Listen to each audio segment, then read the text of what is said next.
Sure, Juliet. Sure. Sure. Hey, welcome back, everyone. Welcome back to the channel.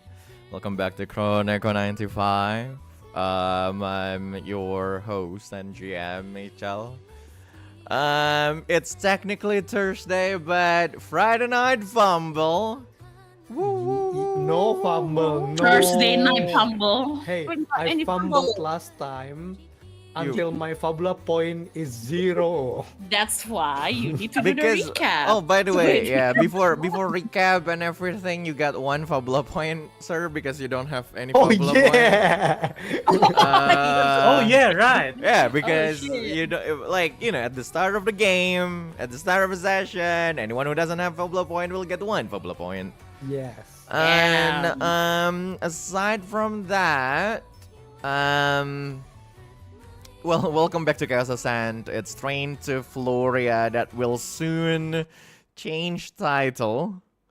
One day, more like in 2 weeks probably. But before we start, well, there's no reason to. I'm sure everyone already know all the players. So what we should do is some sponsor read. This stream is sponsored by myself. Wow! Tell me Yeah. more. Tell me more. Well, I like slow walks around the beach. Anyway. Wow! Wow. I like slow walks around the bitch. Anyway. Wow! Wow. It sounds like you know what? Before we continue, anyone of you guys wanna do the recap? A brief recap? oh yeah, I want 2 Fabula points. Oh sure. yeah. Then do the recap, buddy. What did you what happened in the 16th session? Yeah, what happened is we arrived at the station and then Stygg, Castia, and Lumiere actually, saw some friendly faces there, hot ones, both of them, Wow! and they proceed to follow both of them what to one's the. Lumiere and Castia? No, I mean You the just call the I mean 16 Iris years and old. You mean Oh, Iris? Met Iris And Iris and Percival. Percival. Yeah, I was like, I mean did the you guys just- that they met. Oh, I see. Oh my god, I'm not gonna go to the island anyway. Stygg, Castia, No and need Lumiere. to reference the island. Fucking stupid. What? There are lots of islands. Yeah, I know. Oh god. So yeah, Stygg, Castia, and Lumiere proceed to follow them into an orphanage called the Box of Hope, which apparently has a lot of lore that I got explained after the game. And also Damien went to the Box of Hope. But not me, Intern and who again? Frank stayed because they need the train to be checked. But they got cleared because apparently Intern has a friend there called Anderson who got bribed. Yay! And after that, Intern and Frank went to a bar.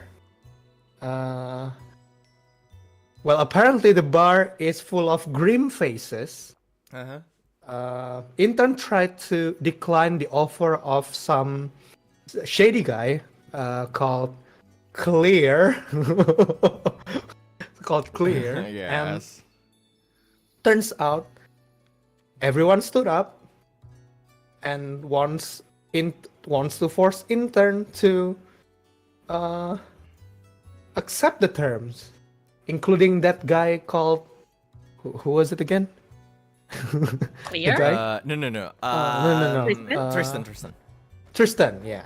And then that guy Tristan, and turns out Floria gang and Legion gang are actually have the same goal. And then back at the Box of Hope, Lumiere go do some nostalgia with her doting brother. Stygg Brother. Stygg got a really hearty meal from Iris. Castia sleeping alone, sadly, and Yeah. got gaslighted a lot by Yeah. Do you mean Mona gaslighted? and Lumiere's Yeah. brother, No, she didn't. right? She didn't even talk to them. Oh, it's not Lumiere brother. I forgot what's the guy again? It was Perseus. A different Percy. Oh, a different Percy. Okay. Wait, no, he didn't gaslight her. He just told them he'd say. I felt gaslighted. No, he told her a story. What the Well, hell? I felt well. And then- as a gaslight. player, as a And- player, Oh, I sorry. felt I'm sorry. I'm gaslighted. sorry. My bad. I mean guilt tripping. Okay. Yeah. He girl Next. bossed me. Next. He's But just, he's but telling anyway. a story. Yeah. But the truth is, Castia is actually the maiden of the thing, and they were debating, not we. They were debating about sacrificing Castia or not. Whoop, which whoop. thankfully, I think the decision is not to sacrifice. Try to not to sacrifice Castia. But and then Intern came in to the box of hope. I was about to say box office. Sorry. He didn't get a lot of info. No, not he didn't get any info at all actually, and start blabbing about we were supposed to go to Floria and all blah blah yada yada, and yeah, the session ends there. We are actually supposed to decide what should we do. Exactly. Ta-da! Exactly. Well, that's one Fabula point for you, Mr. Shiru. Oh yeah. Our boy Shiru. Yeah. Oh, by the way, I got my voice back. Yeah. Yippee! Oh yeah, you did. Yeah. Good.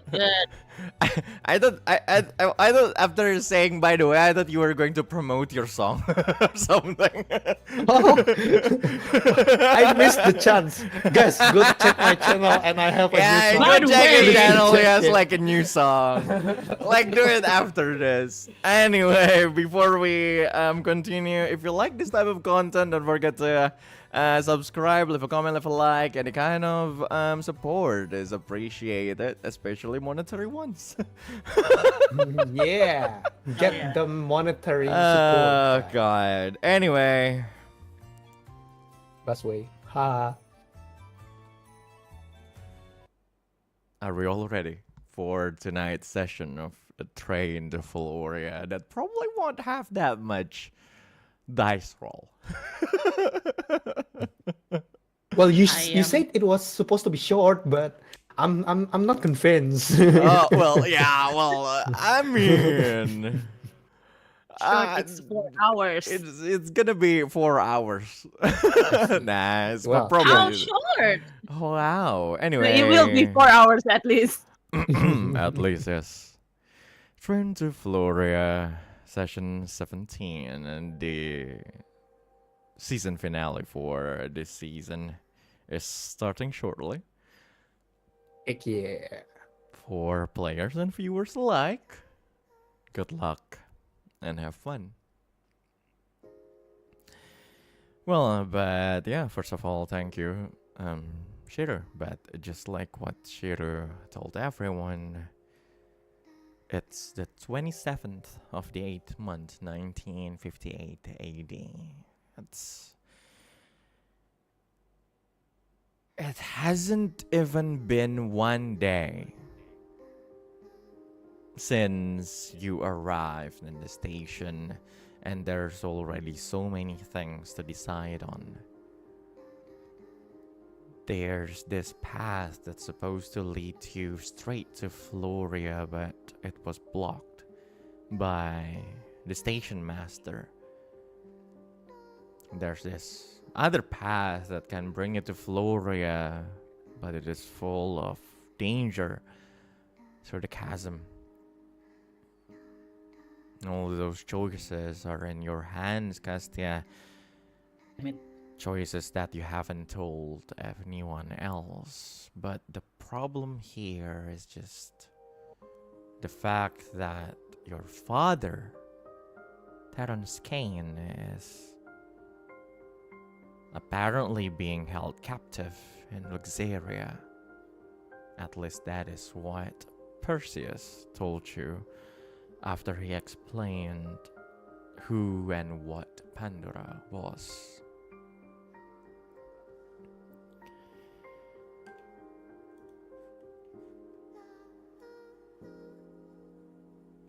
How do you feel, Castia Kane? Can I ask you that?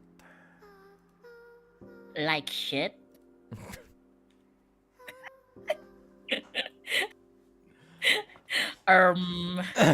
Pretty bad. let me reiterate that. Uh-huh. Pretty bad.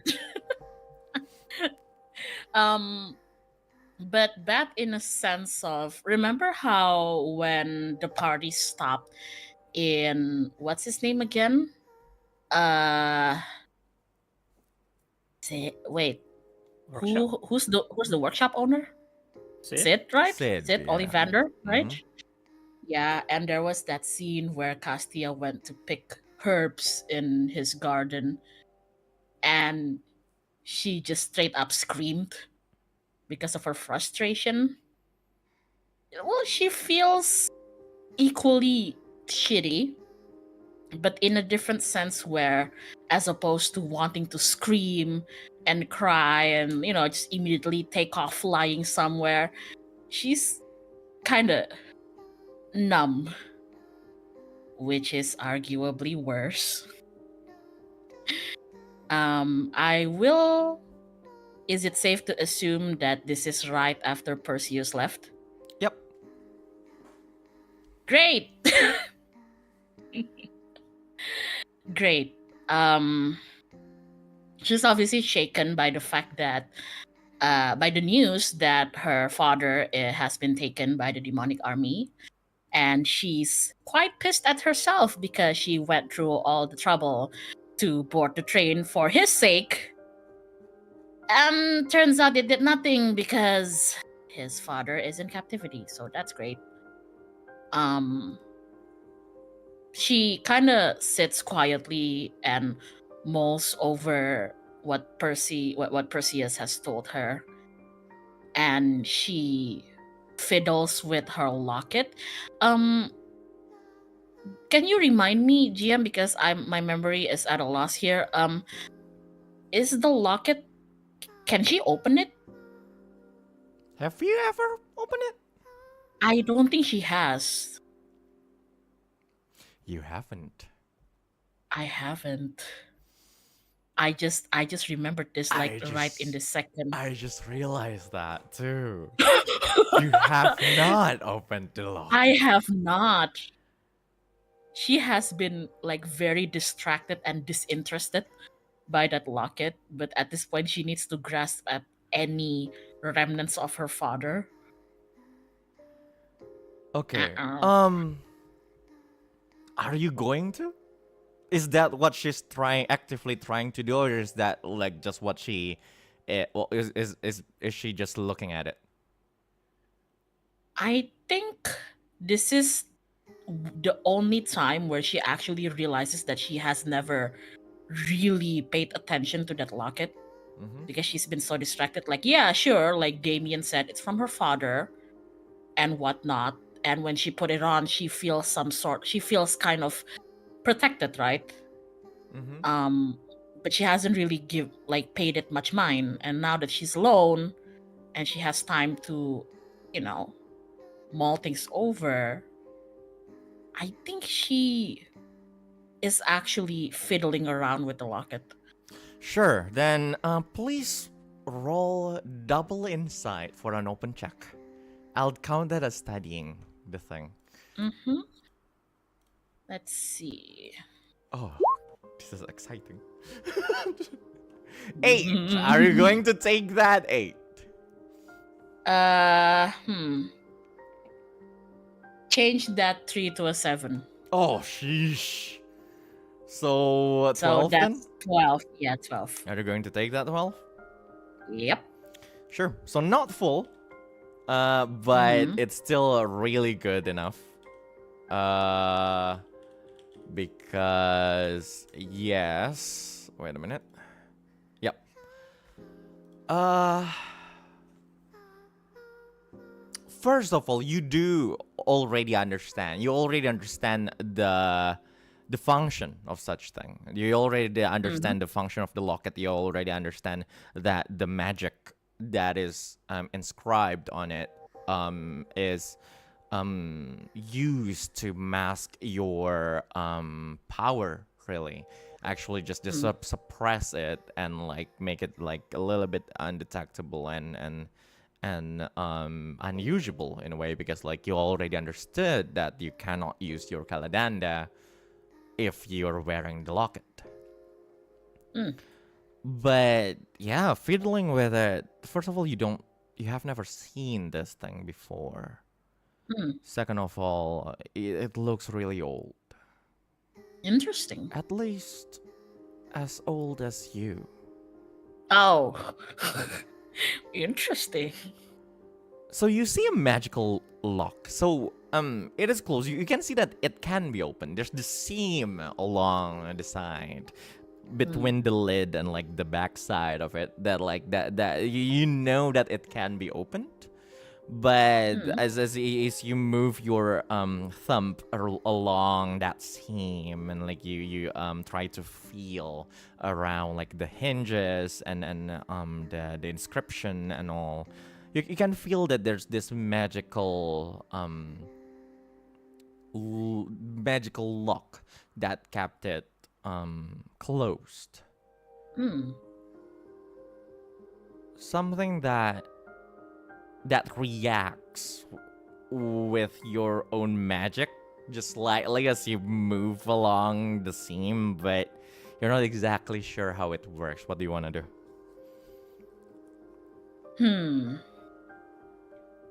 I think her first reaction is, to basically hit that thing with a little bit of her own magic.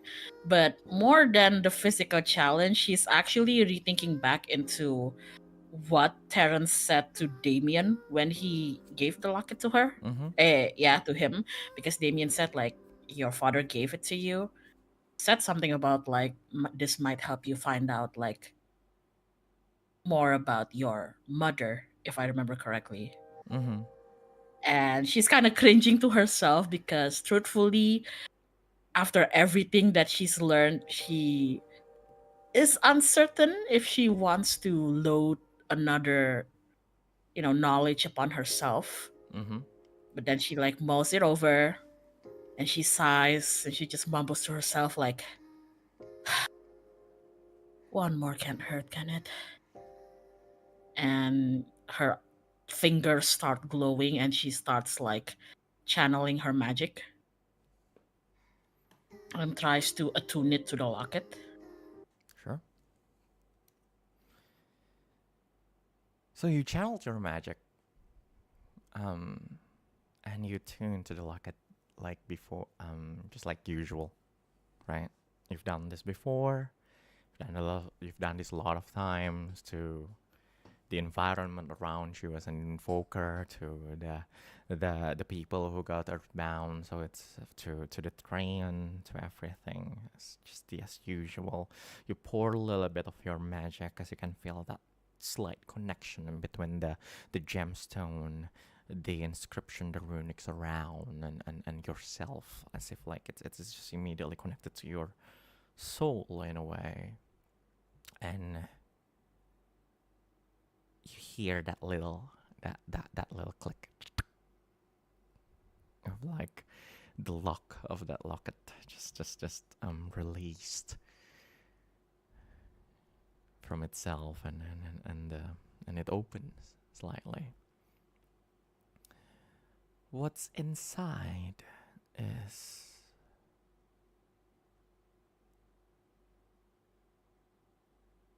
nothing.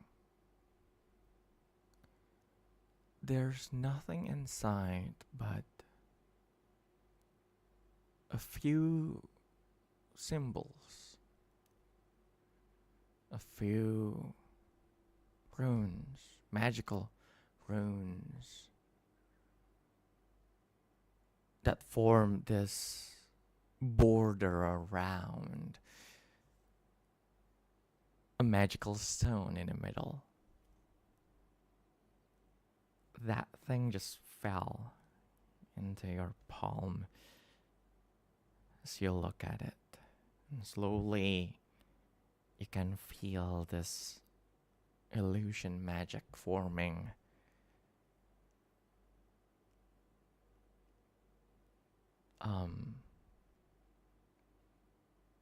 Above the locket. Illusion magic, okay.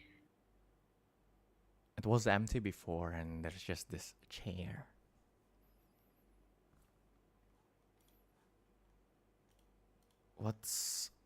You can feel there's this magic trying to penetrate your mind. Are you going to resist that?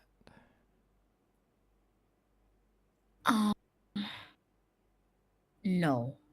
Sure. So you just let the magic just flow, like gently.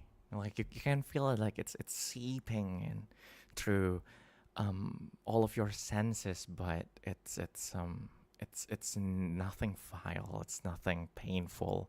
It's just this. It felt like just this gentle breeze, just that's that assimilate itself with the breeze around this cold night and the station. As you can start to hear something and see things, and in front of you, suddenly. On your palm, above that locket, the illusion magic starts to form this chair, just this small chair. It's familiar to you. It's something from the church. Oh. And you can hear voices coming from the same kind of magic. That voice of a woman.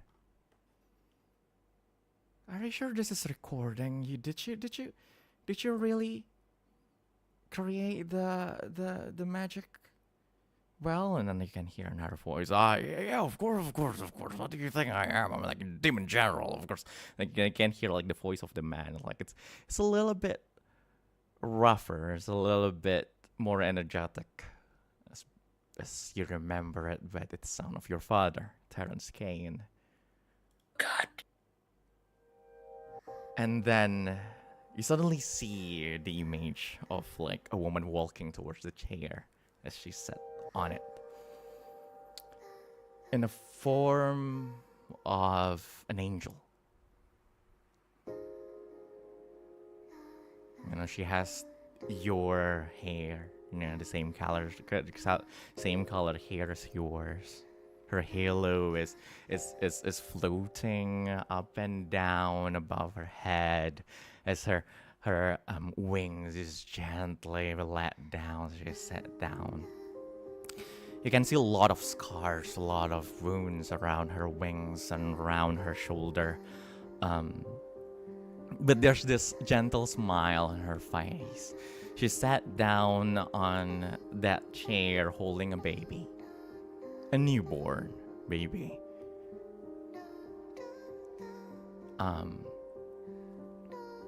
She looks towards, like she looks forward. And it feels like she is looking towards you, and she immediately just says like, what's her name again? Did she decide on something? Yeah, Castia, right? Right, yes, of course. I can see her smiling. Castia. I don't know when your father will give you this.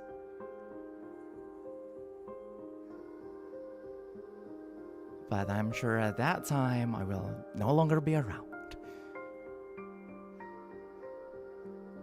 But this is an apology. I can't be with you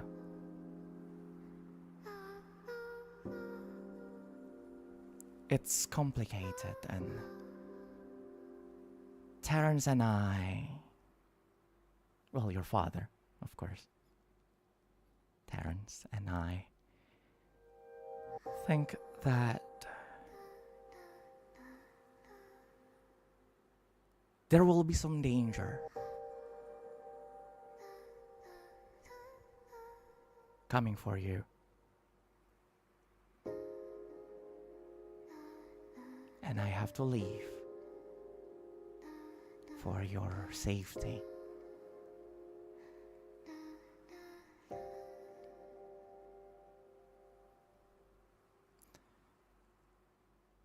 So I'm sorry. But please know that I will always love you. And listen to your father. I know he's a little bit rough and awkward at times, but he's definitely going to be a good priest. Right, Terrence? Yeah, of course, I will. So, yes, listen to your father and please be safe. And no matter what, remember, everything we did all of them for you. I can see the lady who say that, like, slowly she's not looking at you anymore, but like she's slowly like looking at the as she talks, she starts to she slowly looks at the baby in her head, in her hands, and she gathers her hair and all, and okay, she was let's just stop. I'm starting to cry. I was like, oh, and then like the illusion magic will just stop.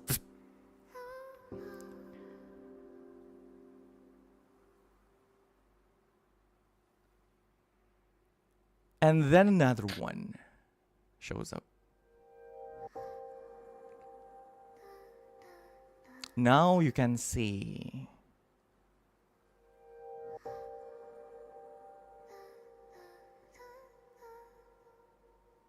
this one is of Terrence Kane.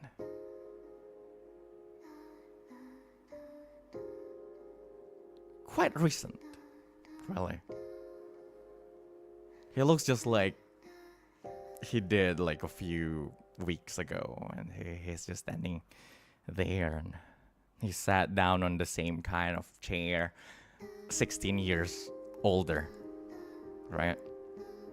He's looking at you and he says, Castia,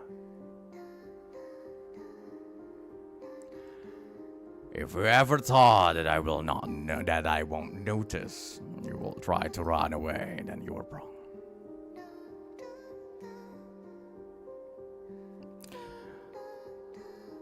But to say that I disagree with you is also a lie. I have lied to you.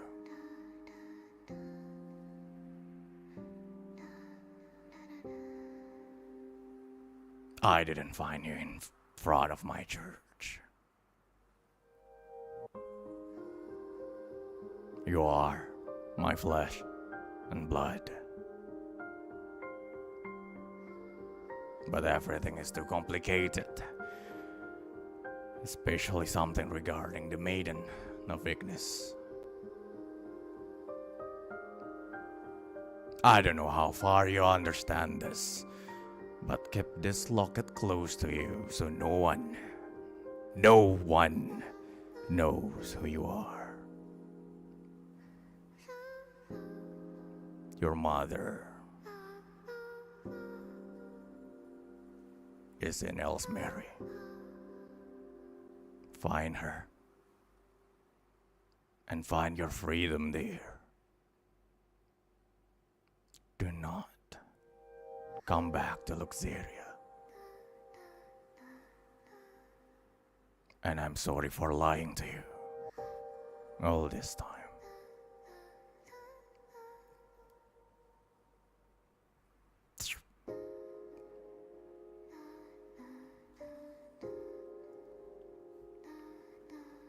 What do you want to do, Stu?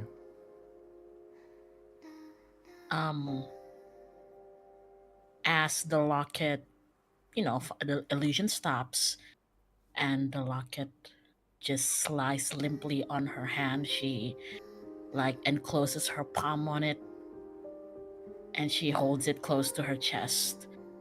And it was quiet for a bit. But then she starts shaking and trembling.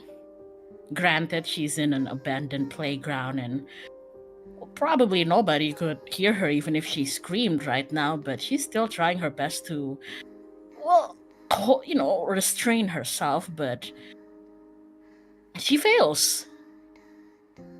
And a tear falls from her eyes, and then 2, and then 3, and then she bends forwards until her forehead touches her own knees, and she just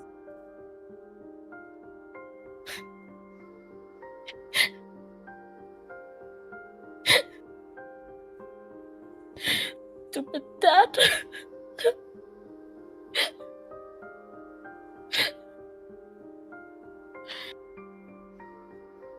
And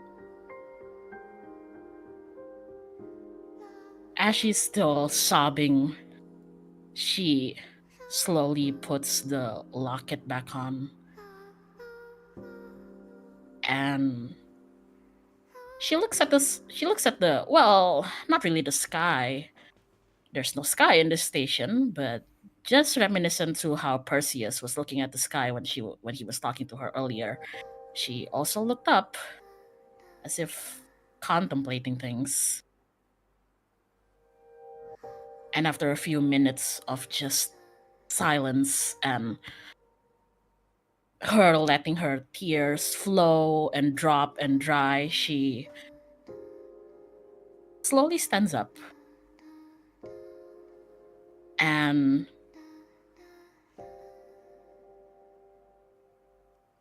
begins to make her way back to the orphanage. Sure. If she knows where the way is, but she...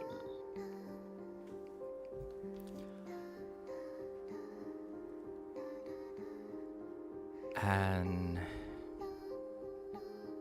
well, you of course know where to go, and you make your way through that darkness towards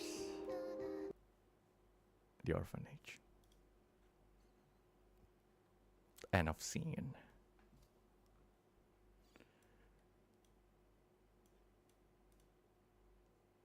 That's a lot of onions. Well, season finale, guys.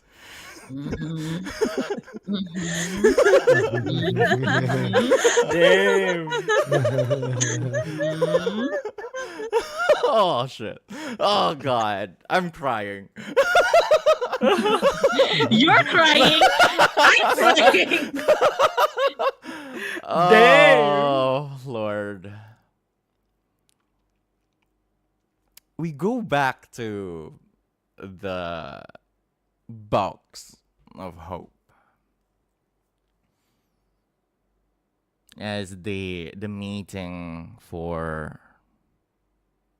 whatever that was over. All of you scatter around the whole place for a bit. Lumiere, I believe you want to talk to your brother? But how about steak? Like, I can do later. Sure. If I'm planning to talk one by one, either whichever first is fine, Perseus or Iris. But yeah, I can also wait Sure. if anyone. Then Hans, intern, what are you going to do? What are you going to do? You know what? I don't know anyone here. To be honest, yeah. You know Mona. Oh yeah, Mona is inside that box of hope. Yes. Riz. You want to talk to Mona? Yeah, sure. I'm curious. It's been a while. Sure. Then the three of you please roll a d10. Why am I rolling D10 to talk to Mona? Okay. The three of you. It's just Oh, Let's that's- just see who goes first. Yeah, Yeah. it's Ah, the okay. usual. It's you Cool. know, standard operational procedure. Yeah. You know the drill. Wait, is Um, everyone in the scene currently? Everyone in the same in the No, meeting you room. guys are scattered. are scattered. We okay. scattered already, like Yeah. out of. Oh my god, hey, what is Ipin, my You blood brother. guys can gather later. It's okay. Okay, then double one? Shall we reroll for that one? Okay. I So mean, Starza go first. I think then Starza Starza goes go first. Starza I can go will still first go then. first, but the rest please. Oh my god. should we reroll? Oh, okay, yeah. It's fate. So yes, Insane. Lumiere, you want to talk? I believe you were trying to talk to your brother. So where is he now? Like we're out of the meeting room. Let's just say after everything, the two of you are in his room, basically. Can I request for Or three of us you can along tell. with Tristan? Sure, why not? So,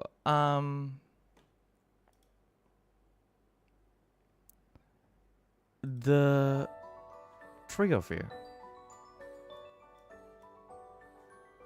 you, Percival, Raquiel, and Tristan, came back, like literally just came back. So like, there's no like there's no moment of like awkward pause yet or anything. But like, yeah, you guys like just came back, and Tristan, after all of that, he basically just say like,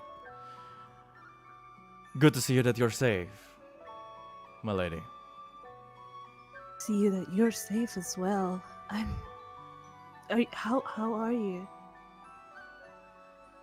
I believe we are doing really well, especially with the plan, aren't we, Lord Percival? Yes. Everything is going well.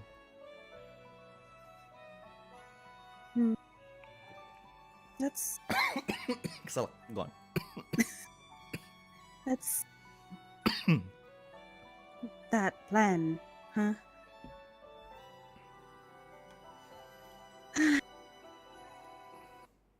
Yeah. Okay. You want to drink first? I already did it. Okay. That's literal because I drank. Percival asked, "You have any problem with the plan?" Well, yes.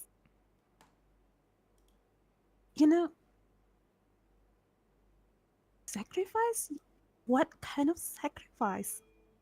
I know about this Maiden of Ignis thing, but sacrifice? What are you gonna do with her?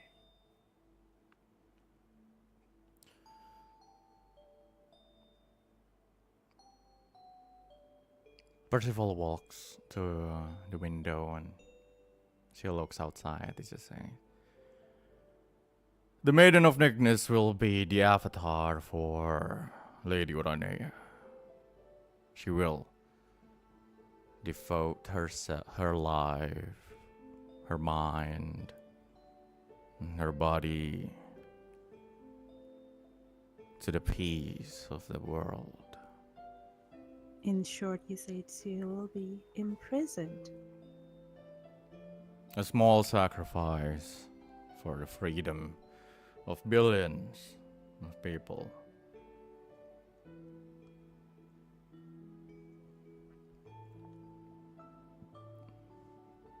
And Lumiere just walked beside him, looking at the window, also like this, looking at this beautiful garden outside. Do you remember when I was young? Like, you're always there. You and Tristan always there to protect me. Like, you never let me face any harm. I find that really admirable. Like, I feel loved.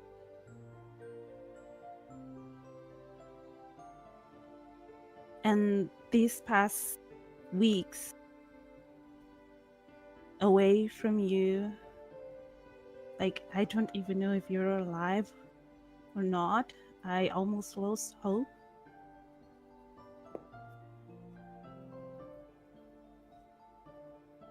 She's like the closest person.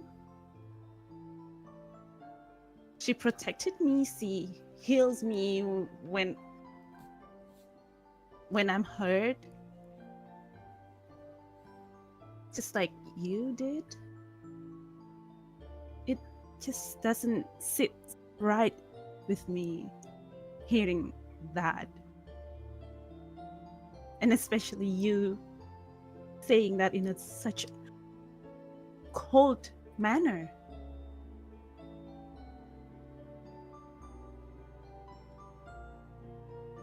Tristan walks to you as he says, "There's no difference, Melody. Yes, she protected you, healed you, and everything. She will just be doing that to everyone else at the same time.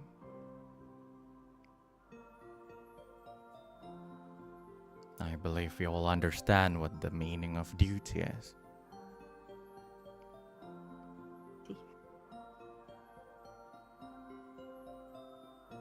Brother, what if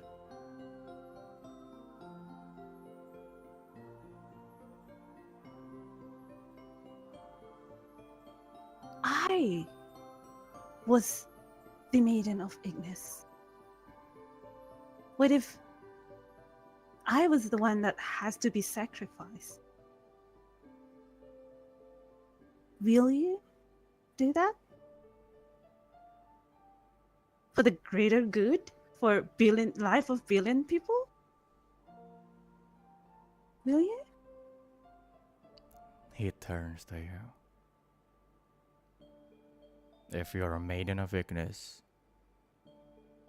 and you refuse to save the world, then are you really Lumiere, the daughter of our parents, first princess of Regulus?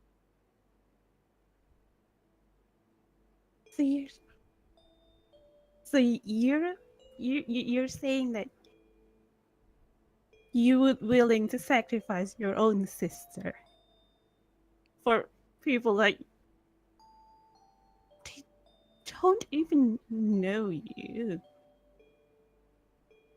You know, the people of Regulus, they ostracize our mother just because she's, you know who she is, right? You know that she's a Nephilim.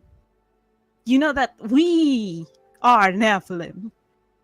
And you know how racist the people that you were trying to protect, the people of Regulus. You willing to sacrifice your own sister?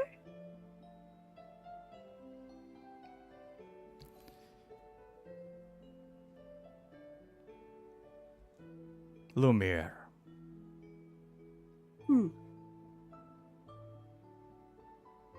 I understand that you are too young to know the meaning of what being born to be a royalty is. Do not use that card with me. But the moment we are born as a royalty, there's no more just us.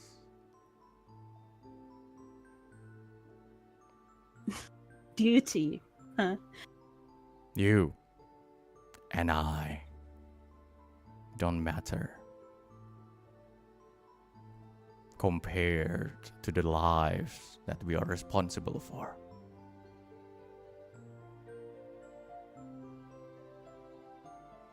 You know what? I don't give a damn. Good night, brother. So Lumia just go out of the room, slam the door behind her, and walks to the hallway. You are going to walk to the door, but Tristan basically blocked you. Move over. Out of my way.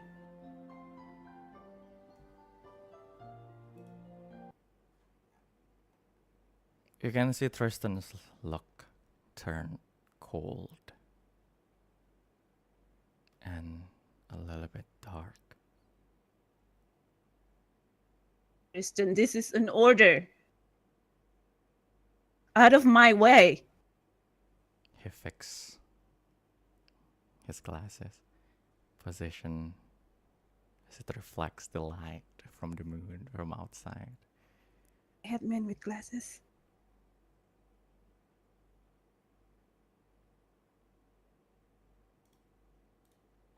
I no Tristan. longer take order from you, my lady.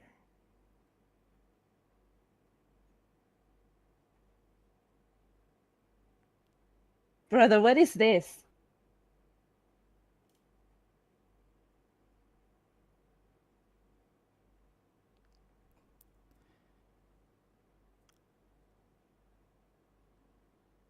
Well, this is clearly the first prince and his retainer trying to question the princess who's likely to attempt treason.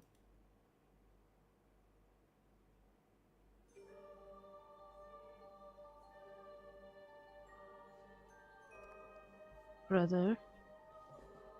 Percival.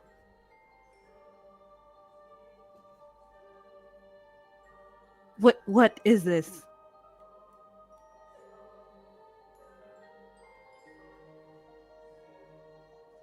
It turns to you.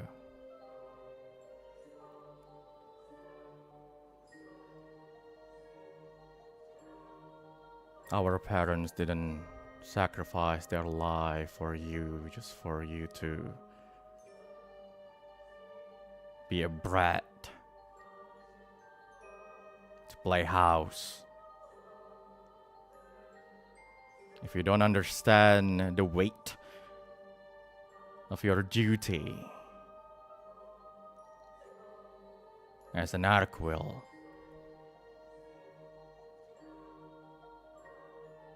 then give those robes back. No. This was given to me by mother.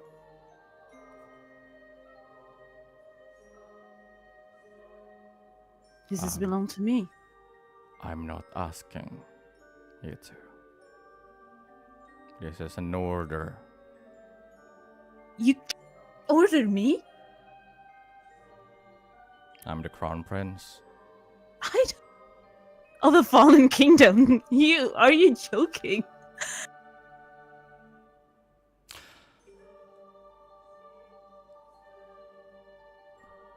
If that's how you want to argue, then you are in the territory of the Legion. And so? And you're just someone who threatened the cause. Tristan draw his sword. Ropes. Threatening me. You're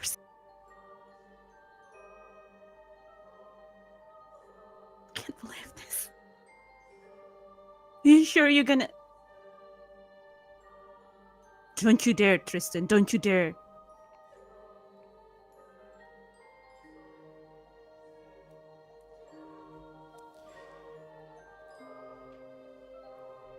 Really, brother?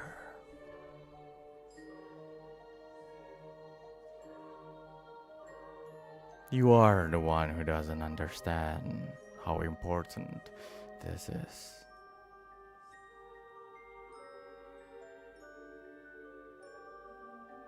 And if you choose to be an ignorant, then I have no time to re-educate you. What do you want to do to me?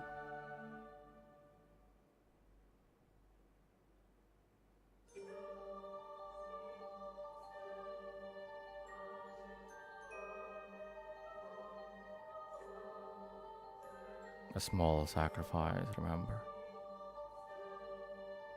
You see, you can feel the sword is like, it's literally beside your neck right now.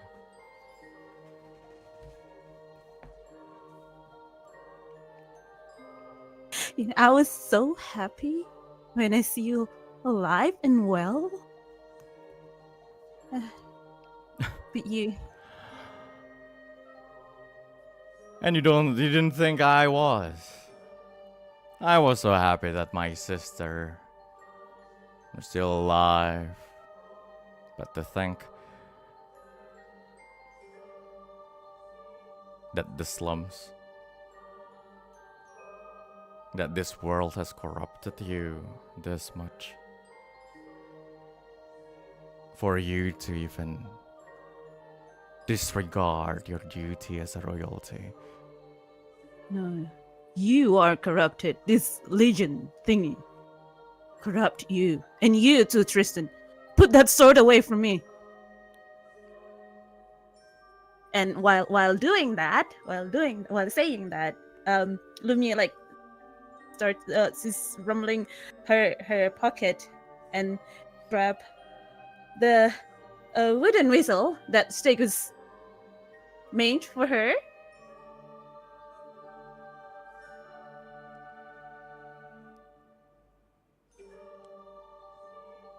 And in a split second, she grabs it and blow it as loud as she can. Hopefully, Stygg will hear it. That's it. Oh shit. I'm gonna make a scene in the middle of the night. shit. Oh So, shit. did that happen, Jeff? He's thinking. Let him think.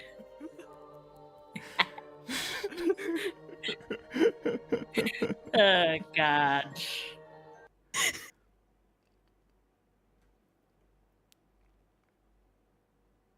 Let's go to Stygg. God damn it, you just...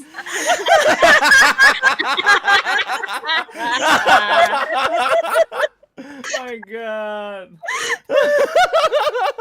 He's cooking, yo. He's cooking. Let him cook. Let him cook. Let him cook. He sounds so happy. God. Oh, He's very happy. Lord. That's so fun. Final season finale, folks. Stygg. Who do you want to Yes? talk to?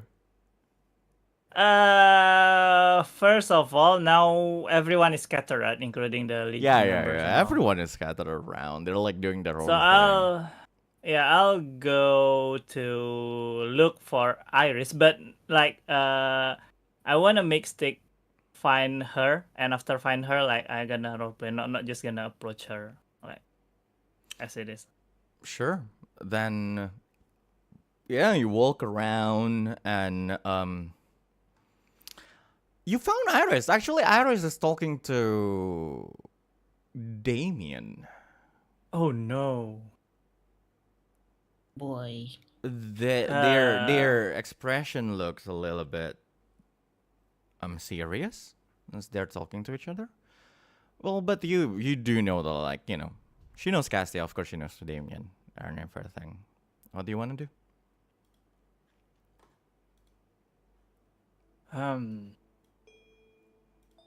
You're basically like saying like Damien is the same as before. He was in the main area. Is like his sitting on the bench, but like I still looking at the Pandora in the casket while Iris is sitting beside him.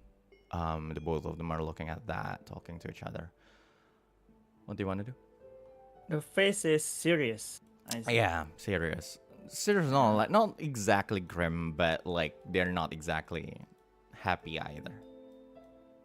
Okay, so I'll just walk slowly to them and casually say it like, "Hey, why the face? This." Sure. The moment you little like step closer to them, like they immediately stop talking, and Iris looks at you. Nothing. We're just looking at the thing.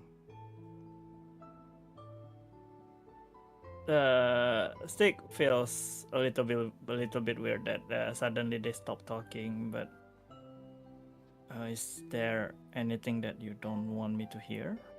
Yeah. Oh, oh, hey. Well, are you guys done or something? Iris looks at Damien and yeah, I think we're just about done. And she basically looks at Damien and just keep an eye. Okay? Yeah. I will. Damien stands up and like he walks out the place like through the front door while like holding his father's, javelin and all. Go on. Well, there was a little bit of awkward pause, and after that, Stygg with he said this like, "I see that you are very obedient to him." Like with the face, like he is actually sulking a little bit, but like he's trying to cover it, like so that it's not show up in his face and the way he talks. But yeah, he's not really doing it that great. Obedient. So are you saying I'm his lackey or servant? Is that what you're implying? That is how it looks like to me. The way he scolded you and you just obediently listen to him and everything. That's not really like you. So you're saying that there's no way Perseus and I are equal, and I just agree with him. I actually was hoping that you are equal with him. It's not that I don't think you can be equal. It's just the way, the interaction that I saw. I see. So you before. think I'm inferior compared to him? That's how you see me? And Perseus?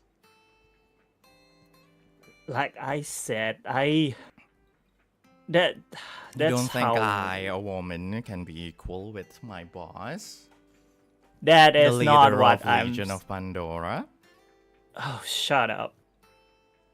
Okay, fine. I'm sorry. It's just that I kind of expected you to talk back to him at that moment, but you just agreed to him and everything. I was wrong then. Well, I'm not you. I don't fight on every single occasion. You see? Well, you got a point there. It's a complicated matter, Orion. Yeah, I know. And I don't agree with forcing Castia, but I agree with everything else that Perseus said. We are protecting people here.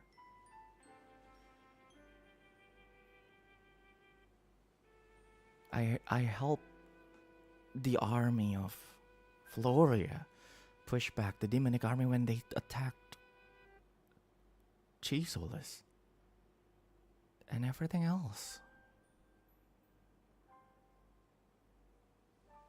Yeah, I kind of got that news from the letter that Percival sent to Mona. Somehow it was in Lumiere's hand, and I managed to pick of it. So is that related to the? I'm not sure if it's related or not, but is it related to the betrayal that Perseus talked about?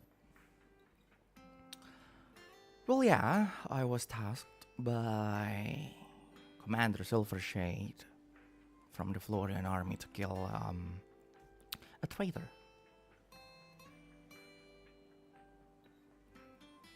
His own son. I let him go. Oh, There's no way I can do that.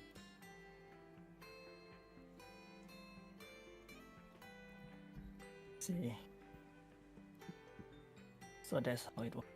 I was wondering that. Well, I guess it's a good thing that you are not his lackey or something. That's actually really a relief. I was a little bit afraid that he might be forcing you one way or another. I don't know, maybe stages, blackmail, or something. Perseus is not that kind of person. Mona probably. Percival is definitely around the darker side of the gray area. But Perseus is... Look. She looks at the girl inside the casket. This girl is Pandora.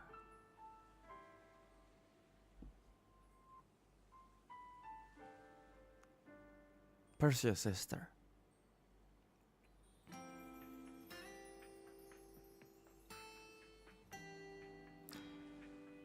Stygg also looks up.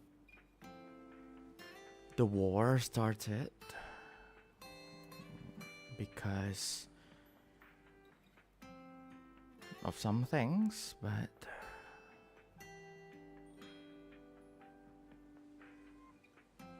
the moment Lady Uranea, our goddess, was taken, Pandora was also taken by the gods up in the cosmos. Because she is the one who can save all of us.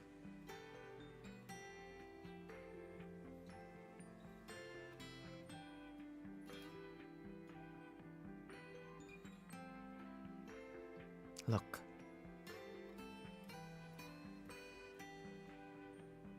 As much as it's as bad as it sounds,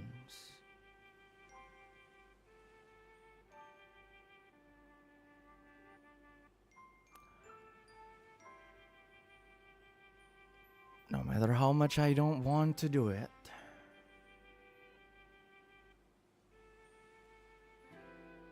Castia is the one who can save the world.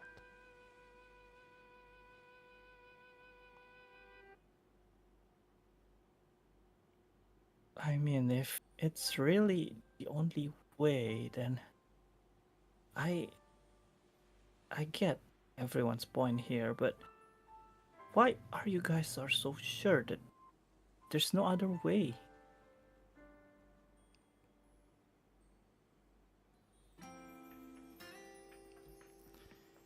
I mean, did you check on something or anything? Are you just gonna believe whatever that he said? He looks at you. She looks at you.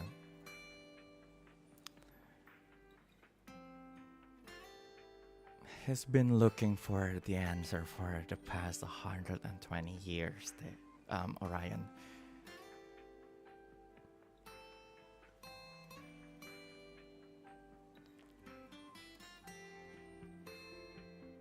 Then he... Stygg hearing this is a little bit jealous. The fact that she really trusted him and all. So he kinda looks away and mumbled a little bit. You really trusted him, huh? Hey, you really trust him, huh? Trust is one thing, but I do believe what he said. You know, I grew up in the slums. And thieves do still tell the truth. They are still thieves. Some of them are still assassins. Some of them are killers. But I know when they tell the truth.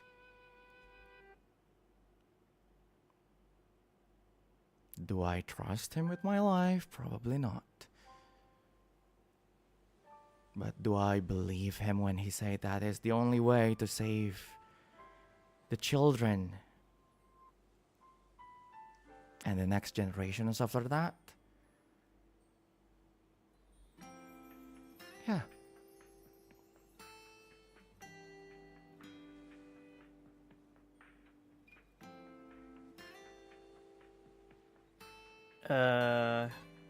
Hearing that, Stygg smiles a little bit and say that, well, I guess that's your good point, huh? The way that if you're, if you're not like that, maybe you won't believe me.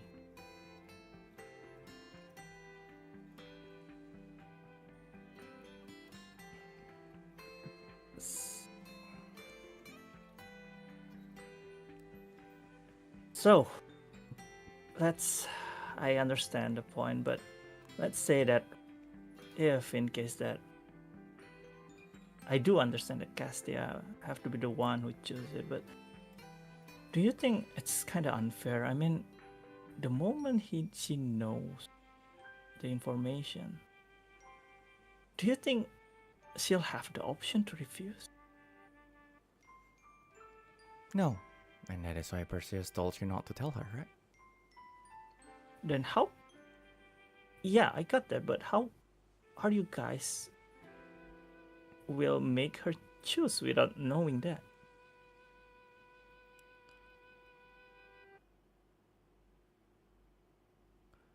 We'll tell her when she's ready.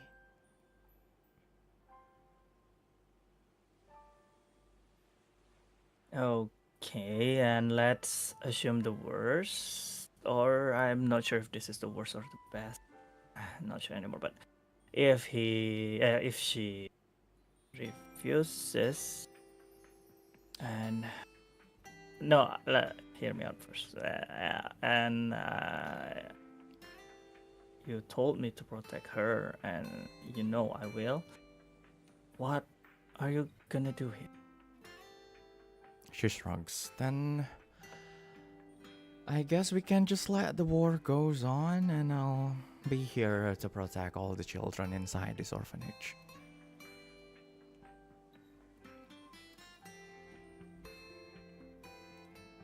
She stands up and looks at you. A choice is a privilege,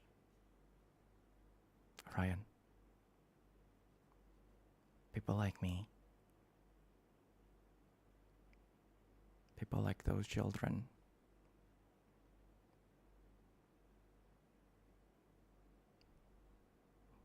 didn't even have a choice.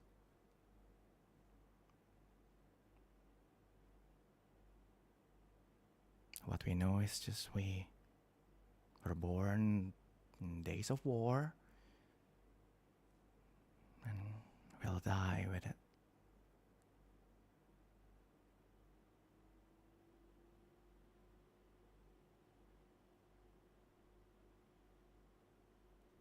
But I'm not sure if that privilege,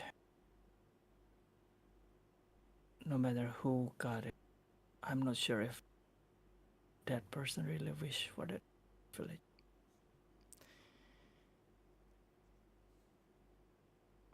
But yeah, I see your point.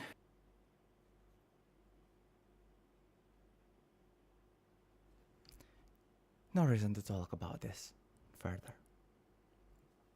At that point, Yep. you can hear the whistle.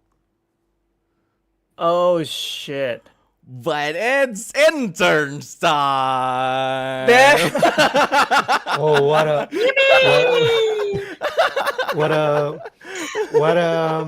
cliffhanger thingy. Wow.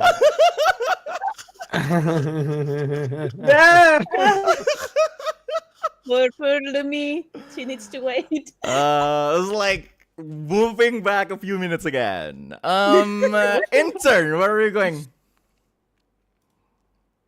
Um, I don't know. Mona's there, right? Wait. All right, Mona yeah, told Mona, me- Mona, yeah, like, you can find Mona. Mona told me to go to Box of Hope, Yeah. if I recall correctly, Yeah, on the exactly. last 2 episodes. So I'm gonna Uh, go find Mona, or maybe just bump into Mona somewhere. Or maybe I'll just walk somewhere sure. and bump You into you Mona. walk around. Not that much happening actually inside the orphanage. It's getting really late. Right now it's like probably around like 10 p.m. ish. So it's late for children. You see like you stumbled upon like this room basically. There's this huge room. Ooh, room. Not far from the main, like on the first floor, and you see that the door is open and you can hear some voices from inside. You look into that room and you see it's basically this huge room like full of bunk beds. Basically 2 rows of it. So in total it's probably like 10 bunk beds. And it's filled with like little children and everything. They're all like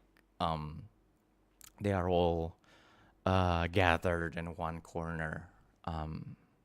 They're around 3 to 4 years old. Some of them quite older, but they look, not that much older than Aisha.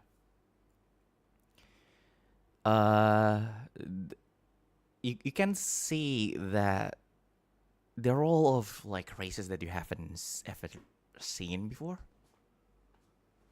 Like you used to like to see like Ilocos or like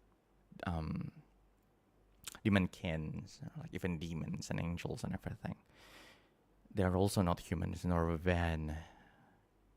They do have the features of like humanoids, but there's something different about them. And you see Mona is literally like just sitting there like in the middle of those children, like she's reading like this storybook for them.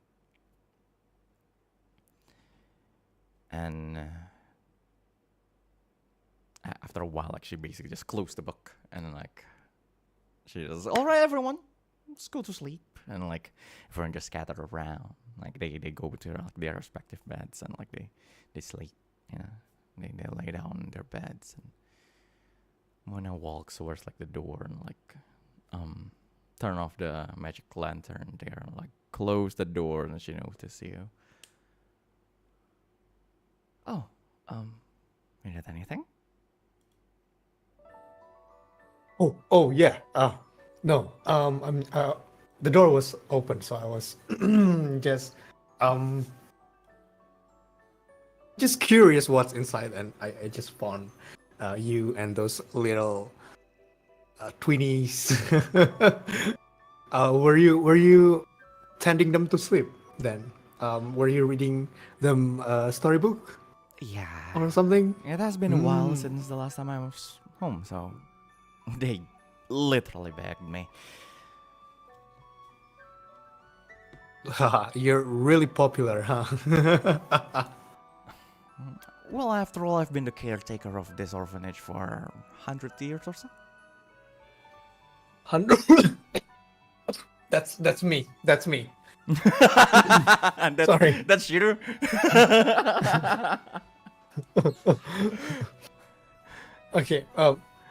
100 years. Maybe I'm just, Well, I've been living here for some time, and I've never been into this orphanage, and I just, probably heard of it, but I'm just an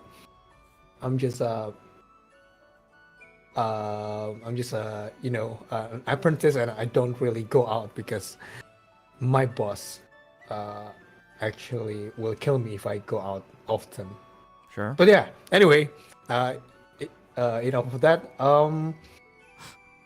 Wait, did you say that it's been 100 years? You? Yeah,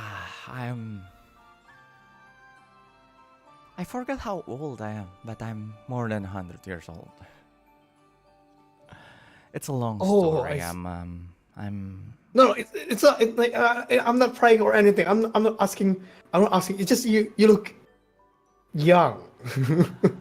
Sorry, that was me. Sorry, that was me. That is. Well, originators. When we become originators, we just stop aging. What's an originators? Um, I would say a heightened version of a human. I see. So it's like you're immortal or something. Yes. I see. Is it only you or is there another? There's a lot of them. You know what? Let's not talk in front of the door. The children are Oh, yeah. sleeping, and she walks. And those children, you know, they're spirits we found along this western side of the continent. Those are spirits? They are children of spirits, like, you know, like Aisha. Oh, unfortunately they lost their parents in the war and Hmm. crossfire around the war. So, Mm-hmm. but right, the originators. There's me and Perseus and a couple others. If you've seen um, Evan and Emily, I'm sorry, I meant Emery and Eve. Ooh. They They're have an originators. actual name? Oh, you don't know their name? No, Oh well, I then did not. that is their name, and I believe you've met Carnus. Well, not just mad, but Yes. yeah, And we're on our those way are to originators. yeah, and Percival and Tristan are on their way, but and we have a couple others. So basically, we're surrounded by this superhuman immortal in this settlement. Is that what you mean? Just like Cairns. Superhuman is one thing, but immortals, yes. Well,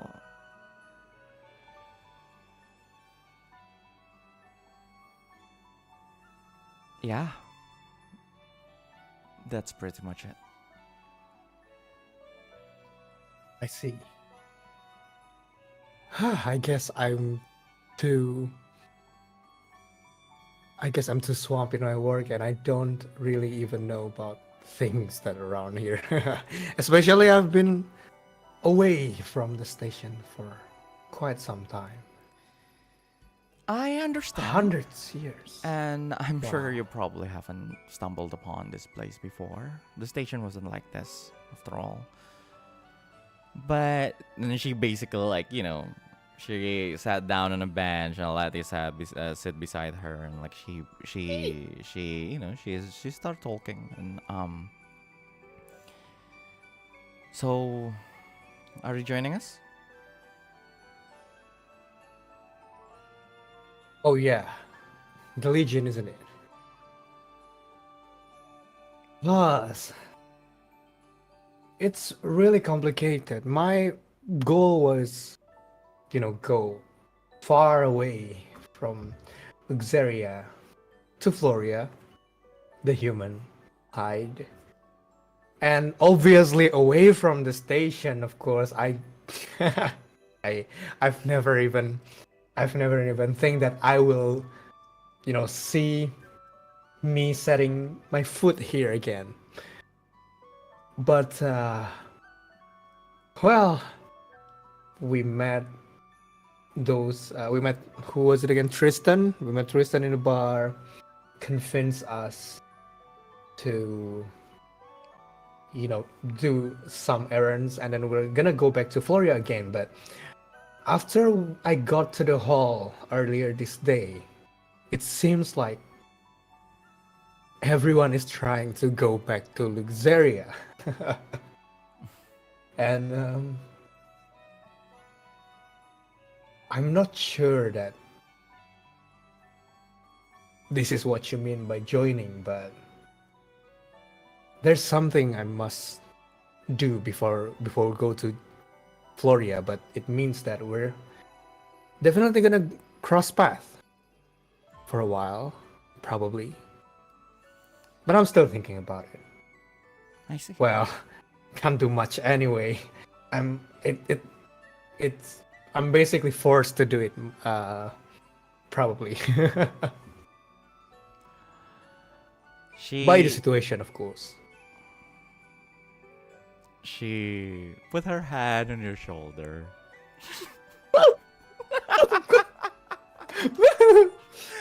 Bruh. And well, Bro. she smiles, and I understand. I mean, as someone who's been involved in this war for this long, if not because of the children, I wouldn't want to be involved anymore. So I understand if you don't want to join us. But we are fighting to end all of this. So I will really appreciate it if you join us.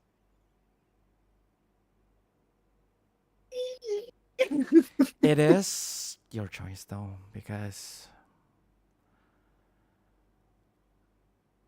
becoming an originator is becoming immortal is not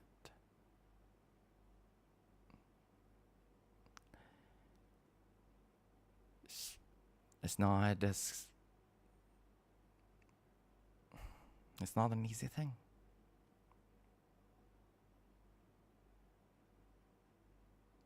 Originator, huh? Well, I've seen too much of this life. I don't think I want to be an immortal, but well, if that means we're gonna cross paths, if that means I'm gonna have to go into a battle again.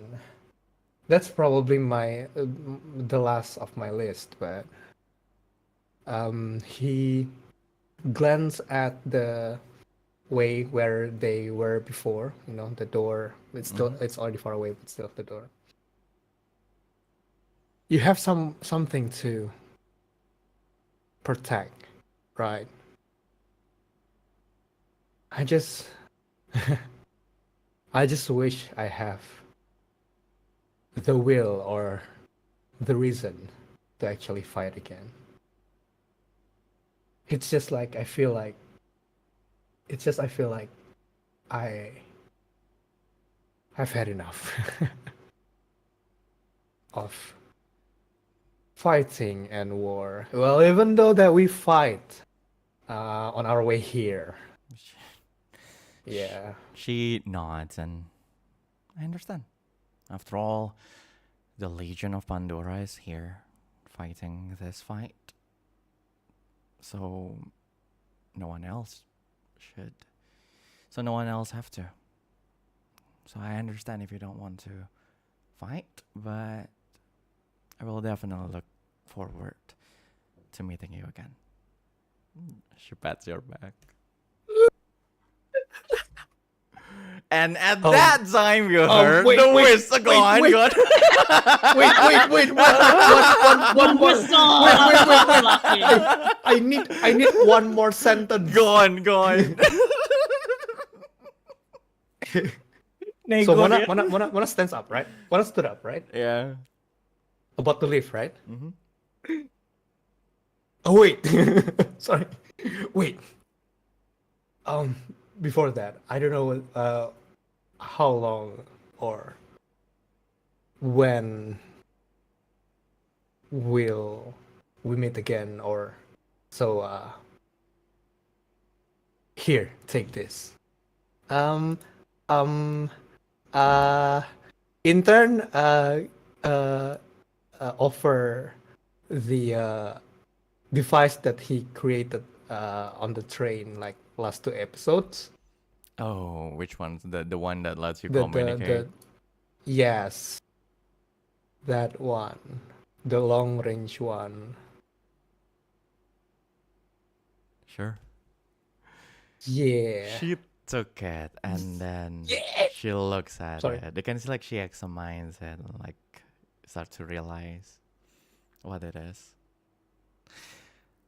I believe you're looking at her face, right? Yes. Can you What please roll double insight for study? Okay. Roll double insight. Ah. For fun, right? For study. This is So for it's fun, an right? open check. So please roll double insight for an open Okay. check. Double insight. I am enjoying this. 3d10. Sorry. Also, I've I've memorized and think of what I'm gonna say like before the session, Mhm. but it just crumbling because I see Mona's Welcome to model in TRPG. front of me. Mhm. But go on, Okay. roll double insight Yeah, for I'm open I'm check. rolling. It's lagging for some reason. No. Versus what? It's an open It's an check. open check. It's an Open open check. check. Can I just Are you going Can to I just- accept that 7? how much is info bonds again? Well, as much hold as bond that you have with the bond that you invoke. on. Oh, so if I have 3, it means like I have So, 3 bond with whom? Are you Mona. going to? Oh, sure. What's the strength of your bond with Mona? I had. Oh, there's an admiration, Mm-hmm. loyalty, and affection. Oh, so 3. You're. I just Oh put my it- God! You're simping for her, basically. Yeah, I am. Oh, Since I can sure. change, I actually sim. Sure. So, if you want to add that, Yes. sure, then that will be 1 Fabula point for that. I don't think you need to Yes. explain how that affects you because this is literally you're literally studying Mona. But you see Mona smiles, but in a split second, right? Her usual sincere smile felt sinister, like Oh! is going according to her plan as she smiles, but like just on that split second before her face literally turned into like this her sincere sweet smile as usual, and she looks at it, put it inside her pocket, and like she pats your head and thank you, What the fuck? You intern. patting my head? And then she walks away, and at that time, you heard the whistle. What are you going to do, intern? Okay. I'm sorry. Oh wait, I thought that when I heard the whistle, we're gonna end the scene. But yeah. No, like you heard the whistle. Are you going to chase the whistle? Are you going to Oh. run towards it? Yes, of course, the whistle. Yeah, the wooden whistle. Sure. Yes. You Yes, ran yes. towards the whistle, but you noticed that Mona isn't. It's just you. You can see, like, as you run, Bruh. Mona is literally walking the other way, just slowly. Oh, As we like this. go, and I I, like this. believe Stygg will approach the whistle. Yeah, so basically his face just suddenly turns very stern, and then like he asks with everything, with every of his might, he just like do the first step is like literally cracks the floor, and then he just storm towards that direction. I don't know how Iris reacts to that. Sure, Iris will go there immediately. Like she doesn't know what it is, obviously, right? Okay. But similar things has been, like making a whistle for like children is not unique. It's not. It's like it's standard. So like she understands like someone probably is in danger and like it's inside the orphanage, and then you guys ran there. Intern, you also. So the three of you ran towards that particular room, and like that door is literally like locked. Lumi, you are standing there with Tristan behind you. His sword is literally beside the neck, while beside your neck, while Percival is standing in front of you. You can hear the door is being tried to be opened. Stygg and Intern, what are you going to do? I'm gonna just like literally It's kick Stygg, right? the door. Sure. I want you to roll double might for that. Let's go. Let's go. Finally. Kick it down. No, it's Stygg, right? Not me, right? Yes, it Let's is. go. Holy shit! Crap! Holy Of course, What you the only heck? need 16. Fuck that. 21 is it? Like you basically like you Wow. poof, one punch towards like the handle. It broke it and then poof, like it opens like it nudged like Tristan a little bit, so you can feel this slit like on your neck, Lumiere, before like as he push a little bit, like Tristan are pushed to the side. You can feel that sting to the side of your neck, and then the next thing you see are Stygg, Intern, and Iris entering the room.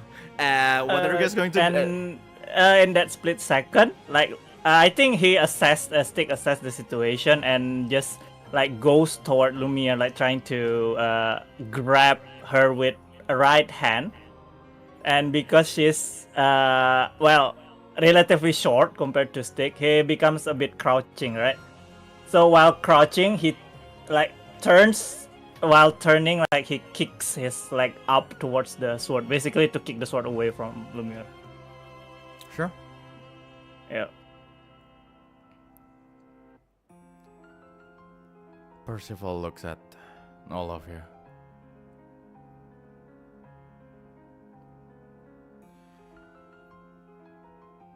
And here comes the merry friends. The fair ones made Lumiere forget her own duty as a royalty. No one makes me forget my duty. What the fuck are you trying to do? You are her brother.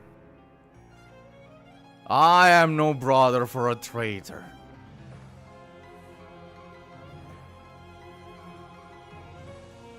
You out of your mind, brother.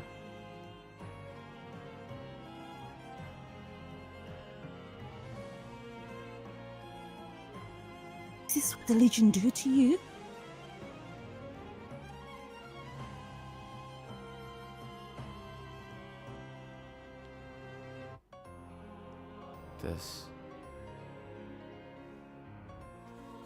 This is what those people who killed our parents did to us, Lumiere.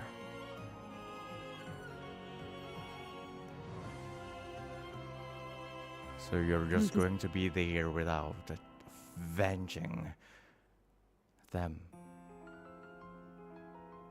without honoring their sacrifice. This is not the way. If you think killing me is worthy of avenging our parents, you out of your mind.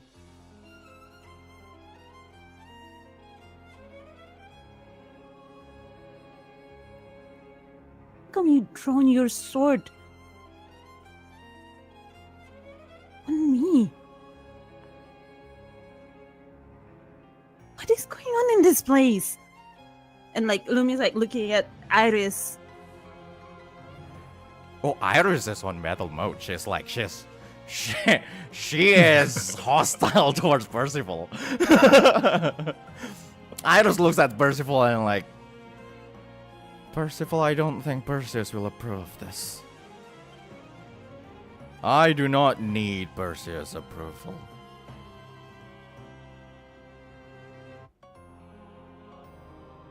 This is getting too old, too soft. The Legion will not win with such leader. And you understand this, Iris.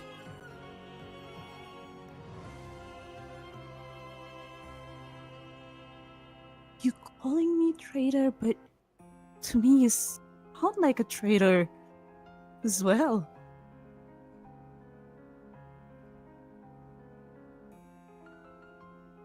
What's your real plan? To save the world. What else?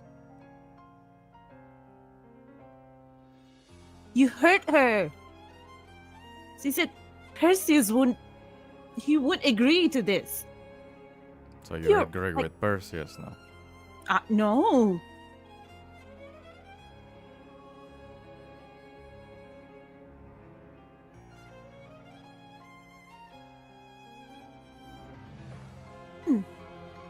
What is really wrong with you?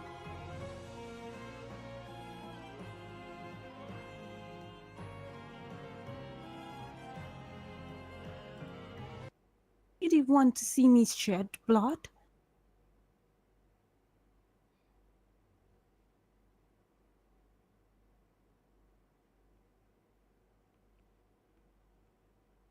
The only ones who are wrong here are all of you.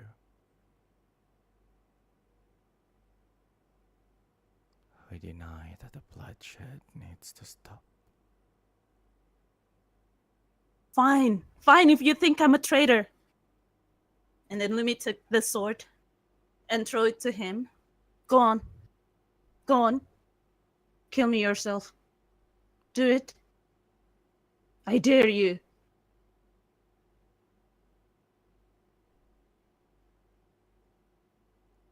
And she's like offering her neck towards him. Do it.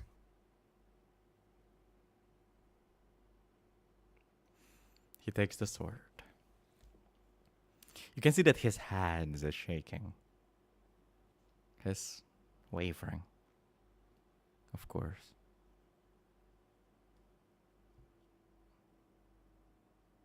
You think I'm worthy of sacrifice, right, brother? But you're shaking. You're trembling. I want you to please roll double insight for open check. To study. Okay. I'll give you +2 because it's your own brother. Okay. Because I'm Dou- readying for a fight just in case. Can I study Percival? Oh god. For the stats. I know it's double inside. Yes. Yeah, roll double insight God. for the stat. Okay, you go first. No, both of you please. Okay. All right, double Just insight, because- right? Yes. Oh, I think it's not enough. Huh? It's enough for maximum HP and MP and like those things. I think. Yeah, but not. I think I'll take that. Yeah. But did you roll it, Miss Lumiere? It's tough. Yeah. 12. Are you going to take that 12? Mm, mm,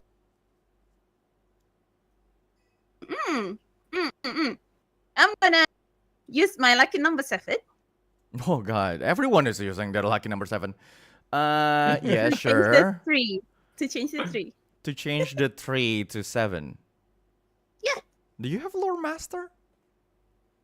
No. Okay, sure. So that's just 16 then. Oh, sure. Like everything. Okay, to tell you the truth, I do not have his stat. I'm not planning for any battle. But I can tell you that he is level 40. Oh god. It's a level 40 humanoid. Wait, I believe Wait, let's see. No, you can save the stats for later, Chow. No. He's like, his level 40 humanoid champion 2, and the maximum HP and maximum MP will change anywhere. So, yeah, I can't exactly tell you right now. Yeah. Sure. Yes, but yeah, for who is it? For Lumiere. Oh, But you 16 can see that he plus believe everything that he said. It is coming from him, but like you can see that like the at the same time there's no way. He's your brother. You are sure, you are extremely sure from like the way you look at him and Tristan right now. You are sure that they had no intention at all to kill you or harm you in any way. But you can see that there is something like they're not being mind controlled or anything, but like there have to be something that happened to them that you didn't see between you running away until now, that like that made them change this much at this point. But yeah, and then you start to see like signs of like around his body, like scars of like tortures and everything. But like it's something that you notice like under his sleeves, like around his neck and everything. But like that's what you realize, as like his hand is literally wavering as is pointing it at you, and Tristan just say, "Percival, enough."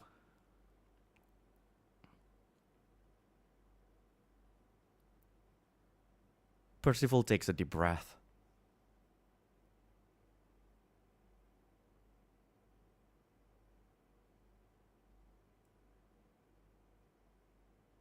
You're right.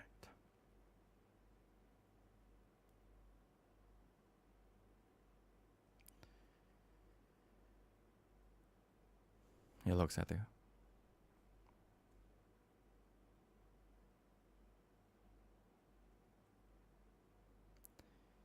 This is not your battle.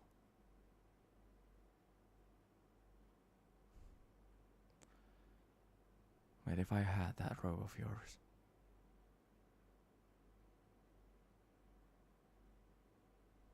everything wouldn't have to be like this.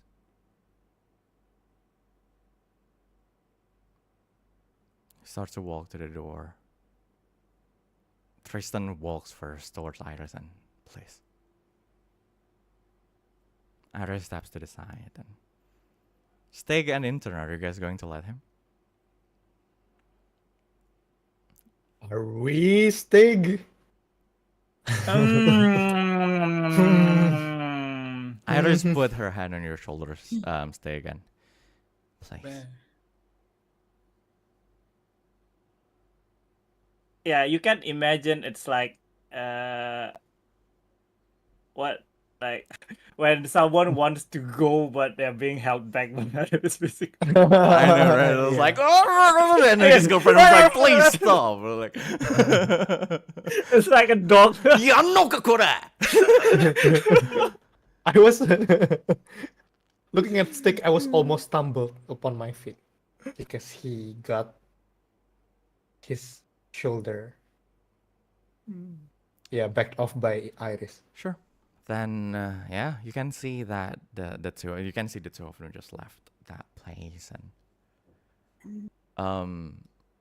as the four of you follow their steps, you can see like Perseus standing like in the far side, like at the far side of like the corridor, looking at all of you.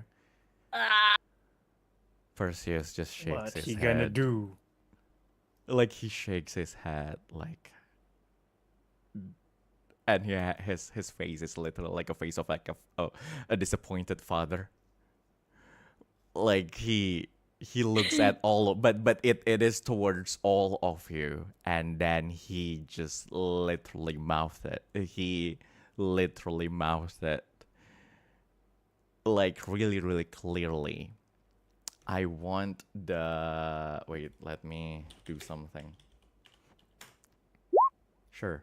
Ooh, Whose magical defense is above 20? no one. No one. Sure. No, Then Oh my god. What the hell? then you What even? you can see he mouthed something, and then you heard his voice inside your head, and you realize that it's also for Percival, also for Tristan, for Iris, and three of you. Like his voice is literally inside your head as he mouthed, "Shut up, the children are sleeping." And then he walks away. Literally. Yikes. The three of you. What do you want to do? I ran towards Percival and hug him from behind. Sure.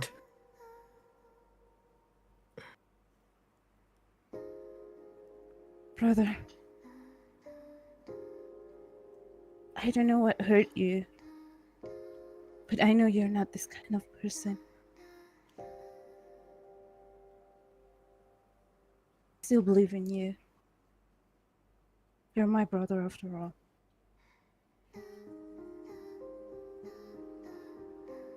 You're not gonna hurt me.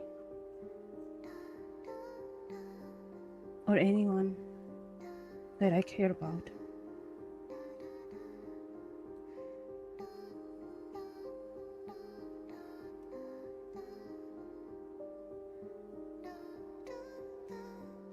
He grabs your arms and just basically just release your hug from himself.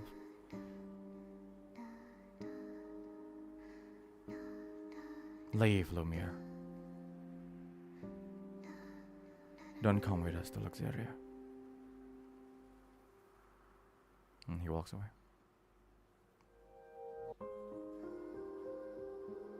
Yeah, just stand still there.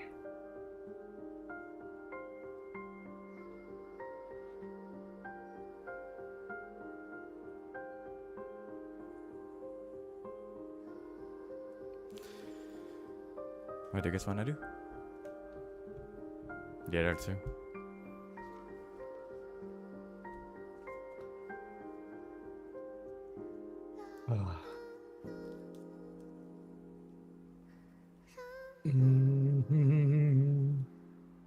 I think internet a smoke. It's a really long day. He's seen a lot of things. Too much drama. He's seen. He was about to being crushed by a battalion of people. He was, yeah. he saw the sinister smile for a split second, right? But does yes. he or just the player? No. Of course, no. Yeah, Of it's course, he, right? Intern saw that. Yeah, it's like, he was a bit troubled or something, right? He went to the whistle because it's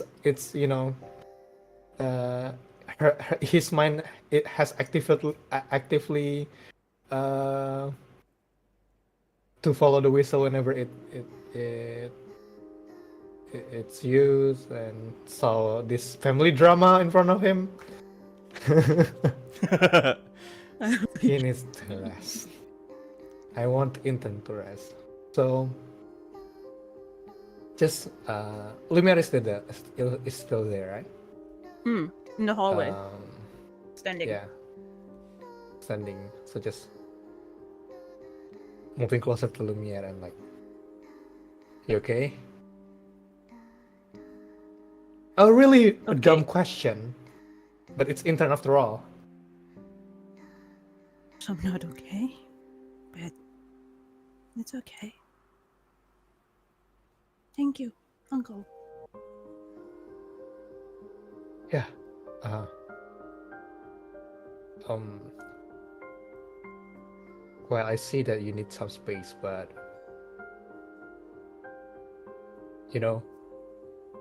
I'll be around. So Find me if you need anything. Thank And do you want to answer, reply, or something? It's okay. And Intern just walk off, trying to find somewhere that he can be and stare at the station. Sure. Stygg, what are you going to do?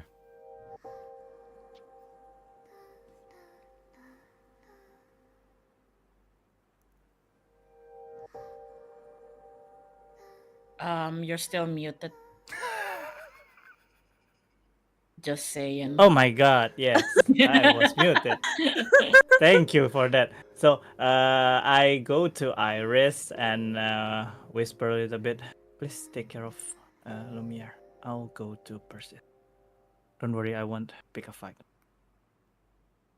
Iris looks at you. Promise me you won't. Please. I won't. All right. Then I proceed. I think I saw where Percy is going, right? Mm-hmm. Yeah, so I just go to that direction looking for him. Sure. Iris walks towards you, Lumiere, and then she basically just, you're a little bit short, right? Little bit short. I mean, yeah, Really you're short. like a 15 years old short girl. Be short. She basically just leaned towards you, like in front of like, Lumiere, right? I'll show you to your room.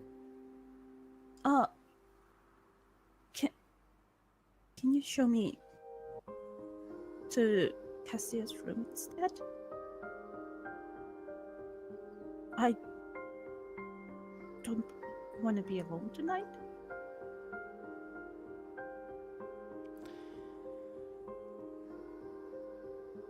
Well, I can, but I can't guarantee that you won't be alone if you go to Castia's room. But sure. Come with me. And let me follow. And she basically grabbed your wrist.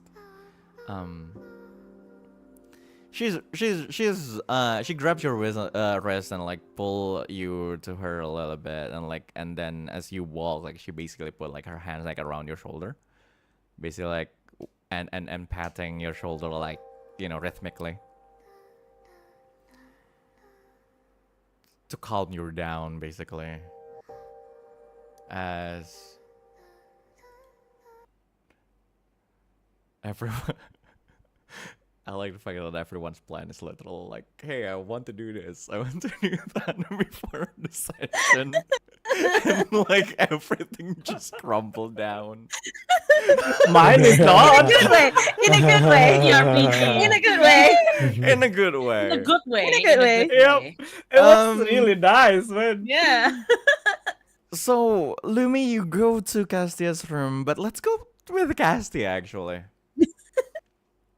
Cassia, you go back to the box of hope, right? Uh-huh. Ooh, chilly night. But it's so hot, man. The discussion and all.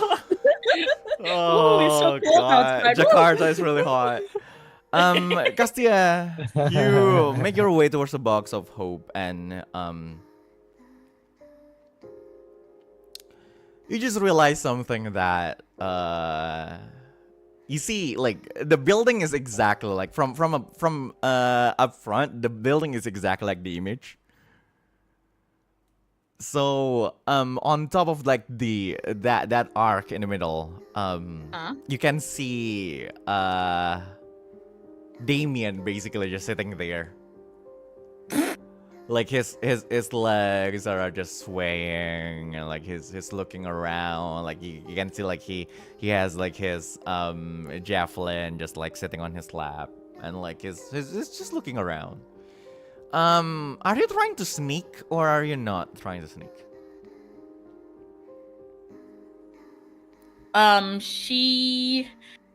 Because she was traversing throughout the entirety of the station to go back, she had her hood on, for precaution and everything. Mm-hmm. And when she saw the box of hope approaching, she was like, "Oh, good! Like it's already late, nobody's around." But then she sees somebody just sitting there, and it kind of alerted her a little bit. Mm-hmm. But when she realizes that it's Damien, she kind of stops for a bit, and she's like, okay." And she continues walking closer to him. And even like as she got closer, she opened her hood Mm-hmm. and looked up at him. Mm-hmm. And she just stared and just like,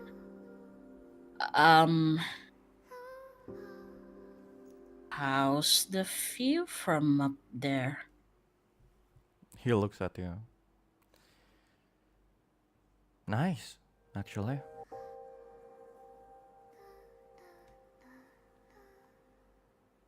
You found your answer?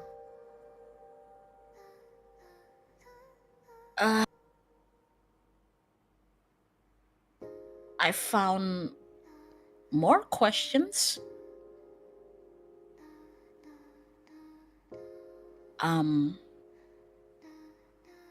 But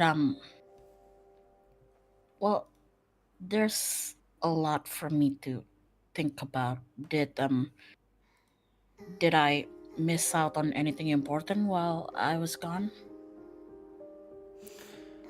Well, I heard a little bit of a commotion from inside, but just for a little bit. I don't think there's anything. He jumps down to the ground and he looks at you. I thought you were trying to run away.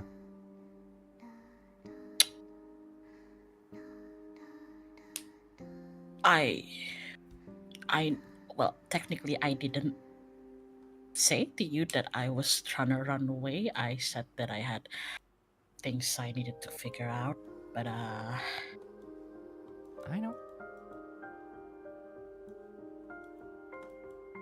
it's still on the table.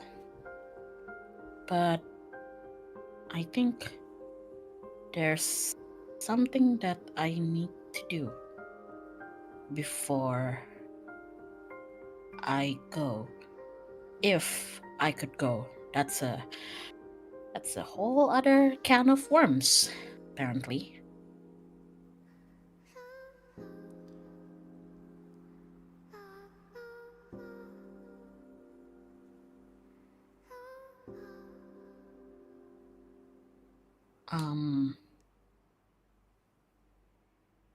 Well, like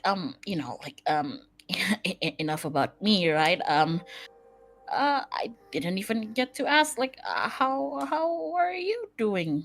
Why are you here at this hour of the night? Well, I told Miss Iris about the circumstances, and she told me to keep an eye Circumstances? on the perimeter to make sure that if you are back, you're safe. So, Oh, right. So I'm guessing people knew that I left. Okay, that's no, only no. only Miss Iris. Oh, okay. That's she kind of scratches her neck. It's like, I don't know if that's like any better, but like, okay, that's manageable. I'll manage. Yeah, but like as you can see, I'm okay now. I'm in one piece. So, how about you and I just catch some sleep, right? And she kind of like kind of like gently trying to like turn him and like push him, like back to the orphanage. Like, how about we just like get some sleep, right? Just pushing. Literally. just like I'm okay. I'm all right. how about we just get some rest, right? He stops and yeah, go on. I have things to do. Okay. And she kind of takes a step forward, but then she stops and she looks a bit puzzled, a bit inquisitive, and she looks at Damien. She's just like, well, while I was away, did the others talk? Did you hear them talk about anything important?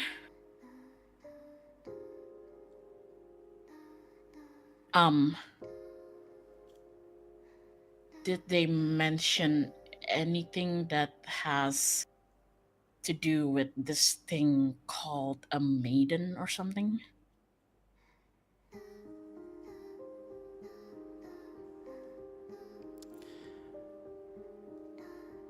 Let's get our beautiful roll. Double insight for open check to study. I hate my double insights.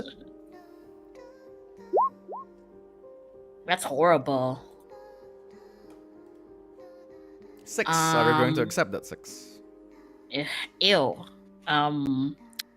What's that? That's 2 and 4.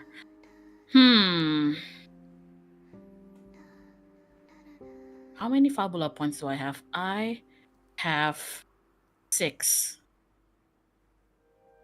You know what? I am going to invoke a Fabula point for that, I think. Sure. To reroll both. Go on. And How's I'm your trait gonna helping you in this? I'm gonna use the fact that she's from Luxeria and they come from the same place. And like obviously she's been treating him kinda like trying to be a little bit upbeat and everything while hiding away all her curiosity. But for once, this night, at least in this moment, she looks at him and there's only sincere curiosity and some level of fear in her eyes. Sure. And she just tells him like, look, I know we never really even talked back then in Luxeria, and I guess that's on me. Well, that's on me, but also there's and she kind of gestures at her horns, just like this thing. But Damien, I really need to know. I'm not gonna use the my father asked you to watch over me card on you. I wouldn't use that on you because I can take care of myself. So if there's anything that you need to tell me, tell me not because my father asked you to watch over me or anything, but tell me as a person, as a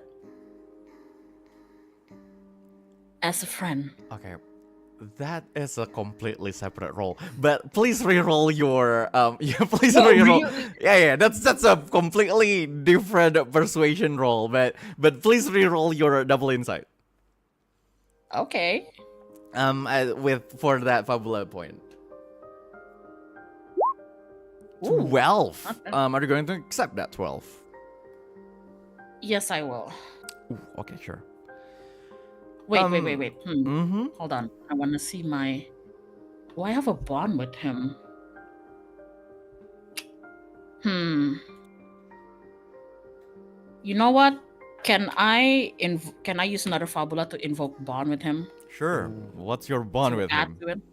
I have 2. It's admiration and loyalty. Oh god, you have admiration and loyalty with Damien? I didn't Yeah. realize that. He's Sure. on my bond. He's on my bond. So that's 14. I'll take that. It's a lot of things that you can see from his face alone. He is definitely hiding a lot of things. You can see that he definitely hurts something, and like the moment you say like something about you, like you can see like his face reacted a little bit. Aside from that, you can also see this, this just gaze, like as he looks at you in like a way, like he like it's clear just from his face that like he wants to protect you in a way that is not just because like you're not just because Terrence Kane asked him to. It's not there yet, but you can see that slight romantic feelings in his gaze.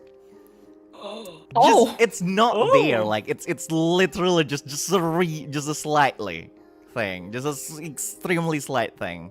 But like the rest is basically just like you can see that he's treating you as like an equal. He's like respecting like you want to leave or something, but like he's literally there. But like you can see that he is hiding something from you. So from there, I want you to place roll insight and willpower for persuasion from that thing. You need to beat 16 Jesus! to for if you want him to tell you what he's hiding. But that will be insight and willpower plus 2 because of the study roll. Got it. Okay. Insight and willpower. Oh! pfft. That's a Well. critical fail, bro. Wow. Yeah. Welcome to That's the a club, I fumble. guess. Friday night fumbling. Thursday night fumble. I'm sorry. That's a critical fail. Yeah, you can't do anything about that. I know. That's And okay. I'm not gonna use the opportunity for anything. Sure. But you get a Fabula point. Yippee. And Come back to me. Damien looks at you, his eyes.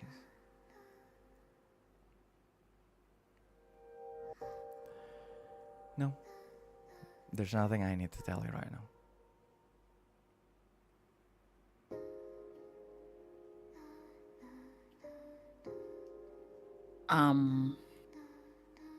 Castia looks at him. She doesn't react much. Oh, you know what? I will use an opportunity for your faux pas. So, do Oh, something for faux pas. What am I supposed to do? Faux pas, I let's know, go. right? I know, right? He got 3 in a row, man. He got 3 in a row. Yeah. You just got stigged, but yes, faux pas, please. So, reveal something critical about myself. Yeah. Jeez.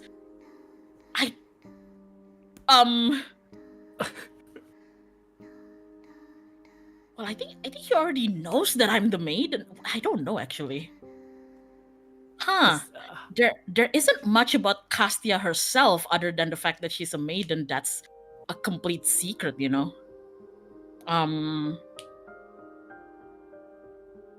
Wait. Let me think.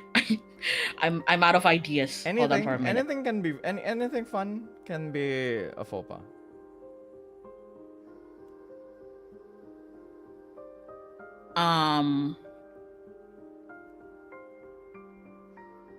Do I want it to be like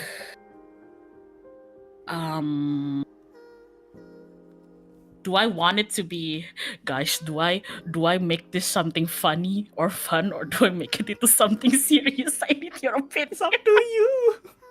Do you really? We have If I been may spiraling. suggest, it's like I chatted. But I'm not sure. That's actually a good idea. If it's something funny.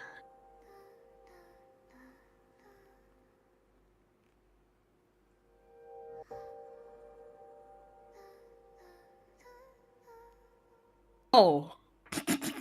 Hmm? Can it be something embarrassing for her? Mm-hmm. Sure. Then she kind of squints her eyes, and well, before squinting her eyes, there was like a moment where she looks at him, and you can tell that her eyes are, searching for lies and truths Yeah.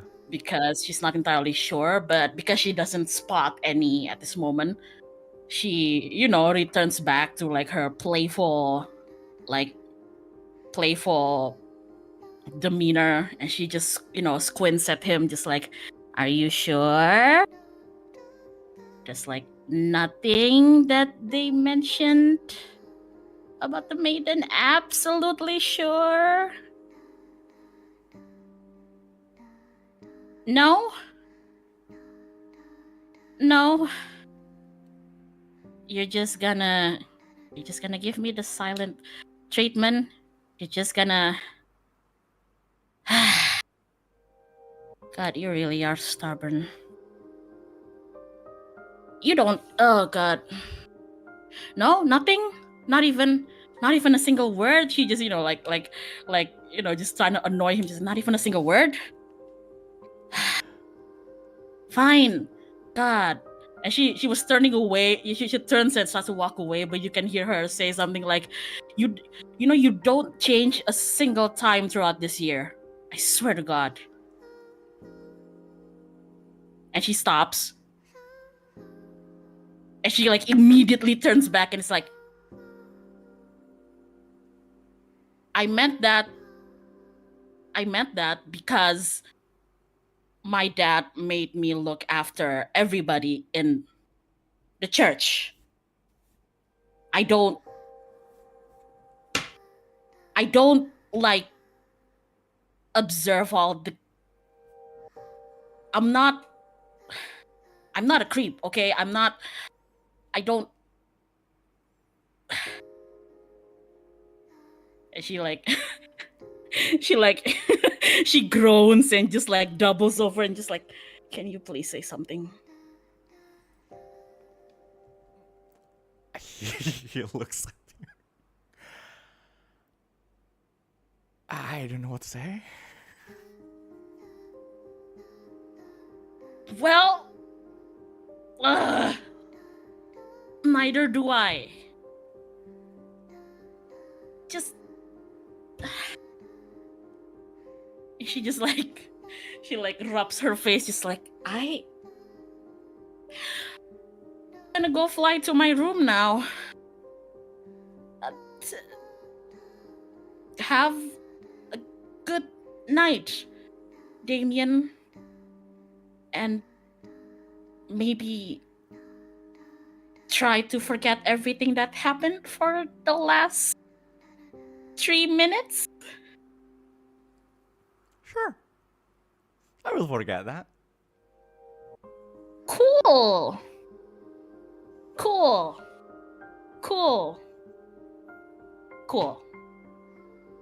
And she immediately like turns around and it like you see her wings like spread out and she just like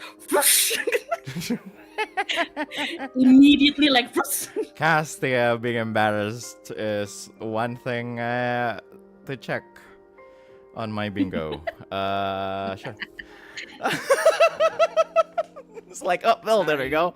That's a bucket she's a list. creep. She's a Sorry. creep, yeah. She observes people. That's what is basically the faux pas.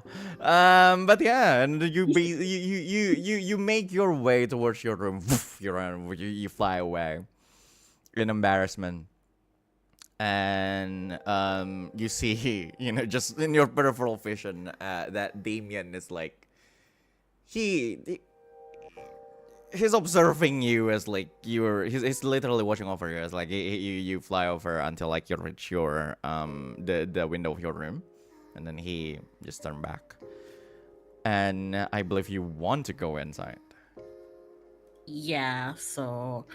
Well, she's not entirely sure if this is her room because technically she never reached her room when Iris was showing her around because Iris was with Stygg, so she was like, "I'm out of here. I'm out of here." So she's just like going by measurement, Yeah. by like, oh, this is the hall, and Iris said my room was at the end of here, so this must be the window. Sure. So she lands there and she, starts fiddling around with the window. You land there like fiddling around with the window. The window opens and you fly and then you land as if like you're thinking no one else noticed you, and then you look around and you realize Iris and Lumiere are there.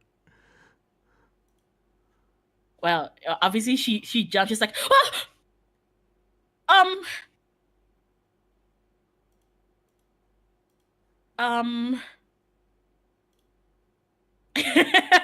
She like, I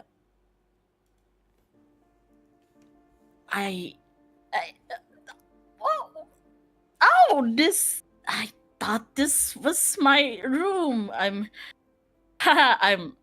clearly mistaken. Like, Iris as you can see. looks at you and she smiles. It is. So, well, looks like you're not going to be alone after all, Lumi. And then she stands up and walks out of the room. Then I'll let the two of you hang out.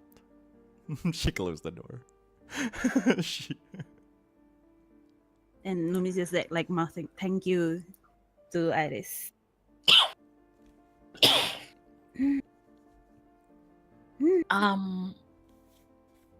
So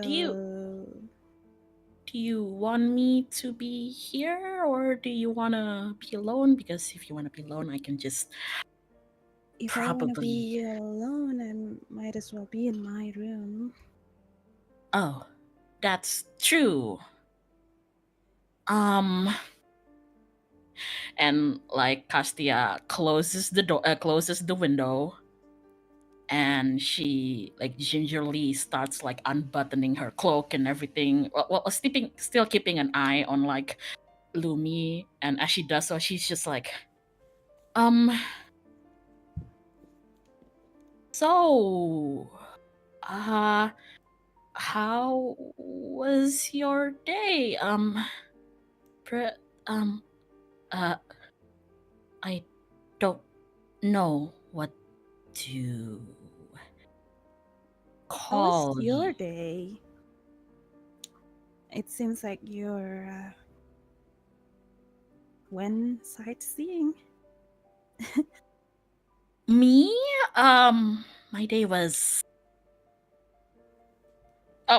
pretty. It was okay. I took a walk and I got lost. That's why it took me a long time to come back. Because Intern wasn't kidding when he said the station is this place is you know? But yeah, how's yours? I don't know what to call you. What do you still want me to call you, Bruno? You can call me anything you want, whatever you feel comfortable. Though I would prefer you call me Lumi. Lumi, it is. And she looks at Lumi, and she just like suddenly she like crumbles, just like, oh. Okay, I have something to tell you, Lumi. What is it? I kinda already knew who you are. At least your name and the name of your brother, like a few days after we left Luxeria, because I think you were writing a letter and it flew in my direction, and I didn't know it was yours. And by the time I realized it was yours, I already read through the whole. Embarrassing. If you want to freeze me, I'm just letting you know that I can't summon fire right now. So I won't be able to melt myself. I wouldn't go that far. Look, I And thought. I mean, I wore a robe because I had something to hide, and I figured you too. So that's why I didn't tell anyone if that's what you were concerned with. I don't like not telling you that I knew. But now that everybody knew, it feels kind of stupid. But I'm gonna shut up now. it's okay. And Lumi like walked towards the window, looking outside, and like slowly took off her cloak, and like her grayish wings also like. I guess I don't have to hide this anymore from you, at least, right? And Castia looks at her wings, and she is obviously surprised, very much so. But there is like this gentle kind of relief that washes over her, and she smiles at Lumi and just chuckles and is like, right, the Nephilim, you told me your mother, was it? Yeah, Funny enough, I did not realize that my wings were actually gray. that's a telltale sign of Nephilim. And she like I spreads don't her have wings. the horn, and I Oh, used to have that halo.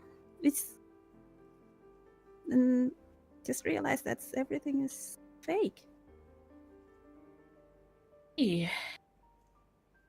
Well, but at least, and like Castia spreads her own wings, and she kind of like rattles them a little bit. You can see like her wings like dancing a little bit, just like giddily. And she's like, well, but at least wings, right? How to fly like you, though. I know. But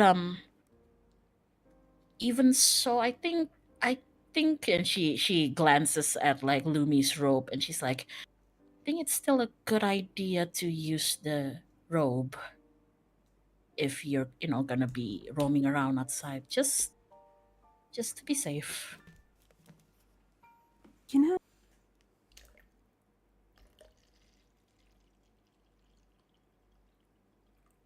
Yeah. She's aren't you tired with this Maiden of Ignis thing? Role that you have to fulfill for the world peace? And she Castia is a little bit taken aback because she didn't expect that. Wow, like this girl is just gonna drop that immediately. So she kind of tenses up a little bit, and then all that tension like goes out in a sigh. She's just like, I and as she says this, she walks to her bed and like sits at the edge of it. Tired? Well, I guess I am, but well, Lumi, we've only left from Luxeria for what, maybe 2 weeks, a little bit more if my memory is right. It feels like 2 years to me. I know that's how it is for me too. And I've only known about all this maiden Kids bullshit. like us, like, we're supposed to be, like, enjoy our teenage years, going to school, studying, taking exams, eating at a cafeteria, talking about boys. Not doesn't have to be like now. Like this is too much. The responsibility, the duty, whatever bullshit that is. You think? And Castia, she kind of freezes a bit when Lumi starts listing off, things that, just a normal teen would do. And she hangs her head down and she says, I don't think I've ever lived my life as a normal kid, to be honest. Not then, not now, and not I ever. I haven't. Even if I wasn't, this maiden or whatever, it's just something that I wouldn't say I've accepted it, but it's something that I guess I've grown to expect it, But all those things, kind of silly to think, isn't it? I mean, I was born in wartime and I spent 16 years of my life just hanging out inside of a church because I learned that the world outside is not pretty, especially not to somebody like me. And you're right. I've always dreamt, about what it feels like um to go to school, to just hang out, and I don't know, gossip. I don't even know what normal kids do. Talk about boys. But I don't know either. I never have a female friends before. You're my first female friend. but did you ever go to school, Well, eat cake, talk about boys? I don't have female friends. I have mates. I'm technically homeschooled. See, I heard in Floria there's this school that can accept people like you, like us. Why don't we just go there? Let's run away. We don't have to do this, right?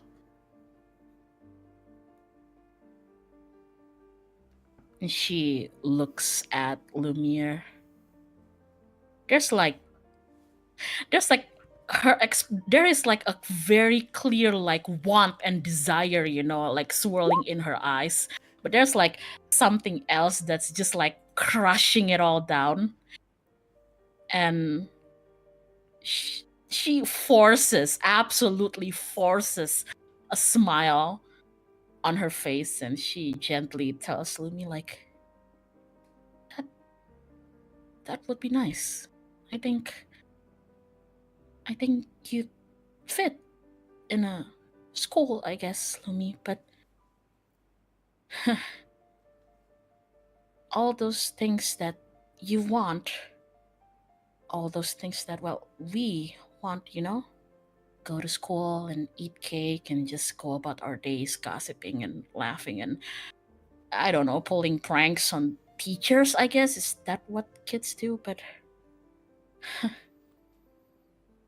all those things are things that could only happen peacefully if there wasn't a war, right? I would So- love to think there's no war.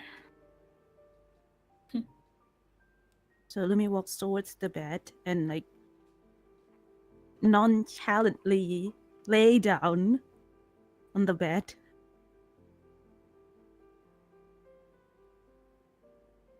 At least for tonight. I can finally experience how it feels to have a pajama party with a female friend. Did you know that my dad tried to like have a sleepover party with me once when I was small? Well, he called it a Dad? sleepover. He called it a sleepover, but it was me and him. I don't know. I don't know much about sleepovers, but from what I heard, you don't do sleepovers with your, you know, dad. Awkward. We didn't do anything, and he tried to bake me a cake, but he's not much of a cook, so it was burned and toasted, and it felt like eating a brick. So until this day, I don't really know what cakes taste like. But he tried. You know what? If for some reason, for some miraculous reason, we manage to stop the war, make a cake together. I never try bake one, but I ate lots of cake, so I think it should be easy. Since you've eaten cake before, I guess you can guide me to the best tasting ones because I don't know anything. And she, laughs a bit and like tumbles backwards to like lays down on the bed too next to Lumi. And then her expression turns into a pensive one. And but she doesn't really look at Lumi. I guess she can't. But there is a very serious tone in her voice. And she says, just for tonight, let's just be, girls, kids. But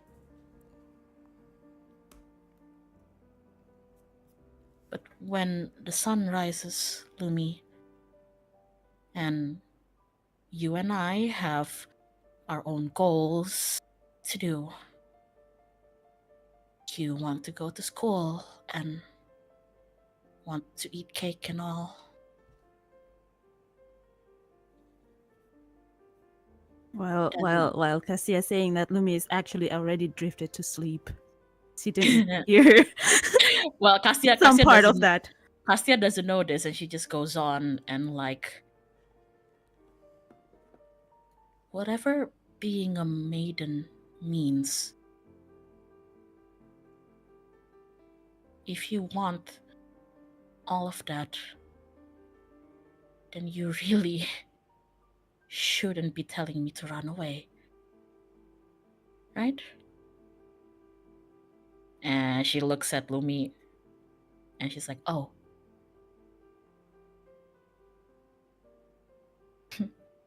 And I guess this is for the best.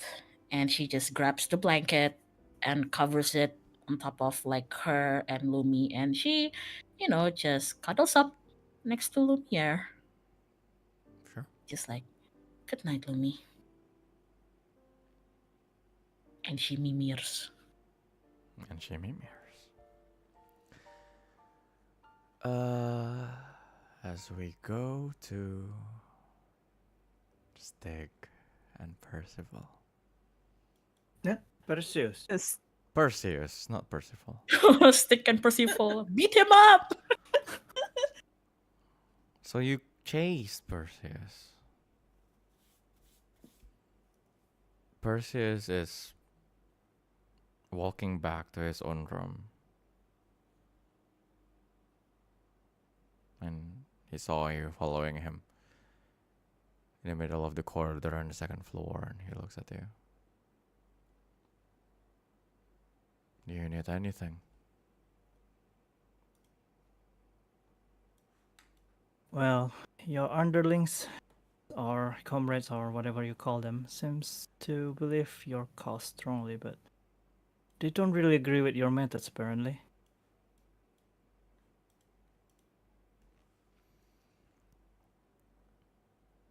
And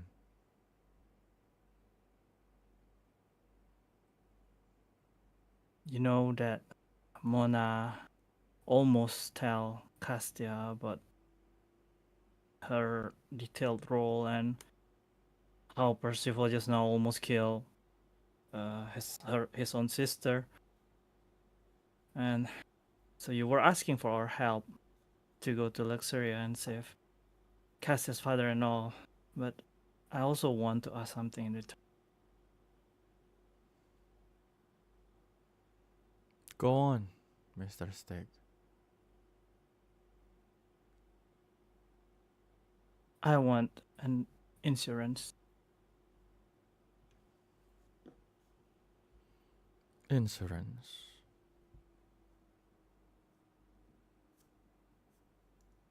Yeah, so that the Legion, if in case that Castia refuses to help, so that the Legion does not do anything that is forcing Castia or telling her the details and everything.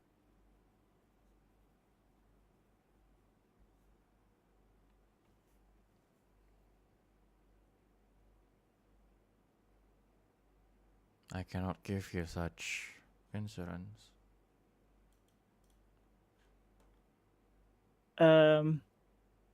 GM, Go on. can I use a Fabula point here? What do you wanna do? I wanna add an element which is an addition of what's called blood pact into the game. Sure. It's something a binding pact kind of thing. Mhm. That's basically if breach, then like let's say if Perseus to Mona, if it reach either Mona or Perseus, they can choose. Will die or something like that. Basically, if someone break the promise, they will die. Yeah. That's what your basically Yeah. says. Yeah, I understand Yeah, what but blood pact means. Yes. yeah. No. What I mean is, it's not only it's not. It doesn't have to be one side. I mean, like you can I choose understand. either it's Mona. Yeah. And the other thing is, it's not really something that's too common. Sure. Yeah. So basically, it's like a Stygg and Perseus definitely know about that. But go on. Yeah. Then Stygg just said a blood pact.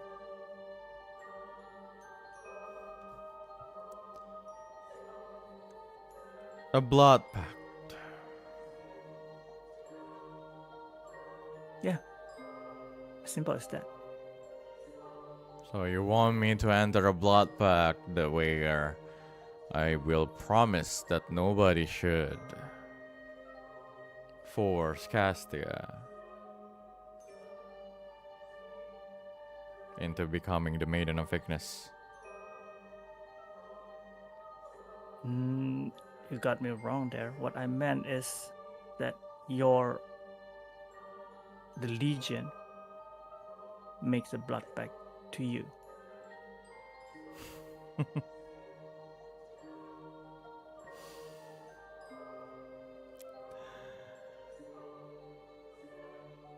I respect your decision to throw away your name and call yourself Stygg instead of Orion Bloodwrath, but clearly you are a son of a demon general.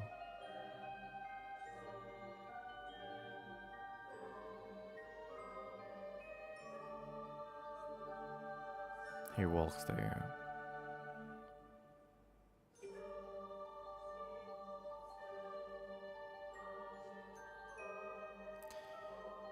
No matter what they think of me, or what they think of my plan, the Legion of Pandora is a family of mine. And families,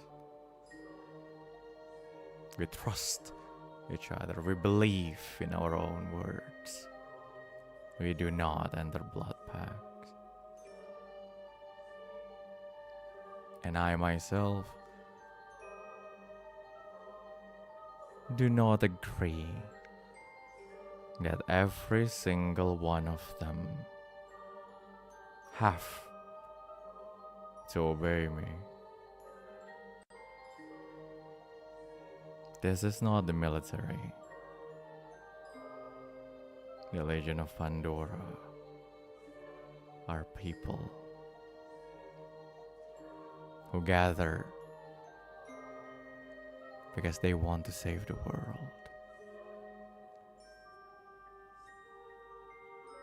Well, then such a head of the family you are then.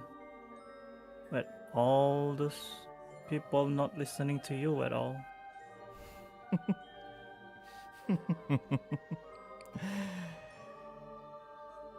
A child. How can you even guarantee? You How are. can you even make sure that Castia gonna be okay? You sound like you really care about her, but look at you. You can't even guarantee her safety.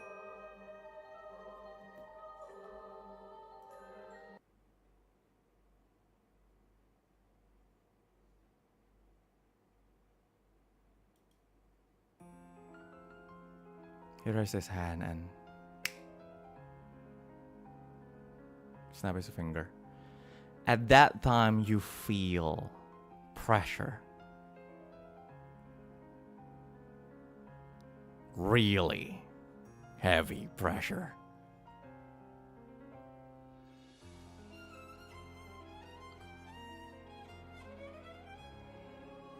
On you, like just pushing you down to the floor.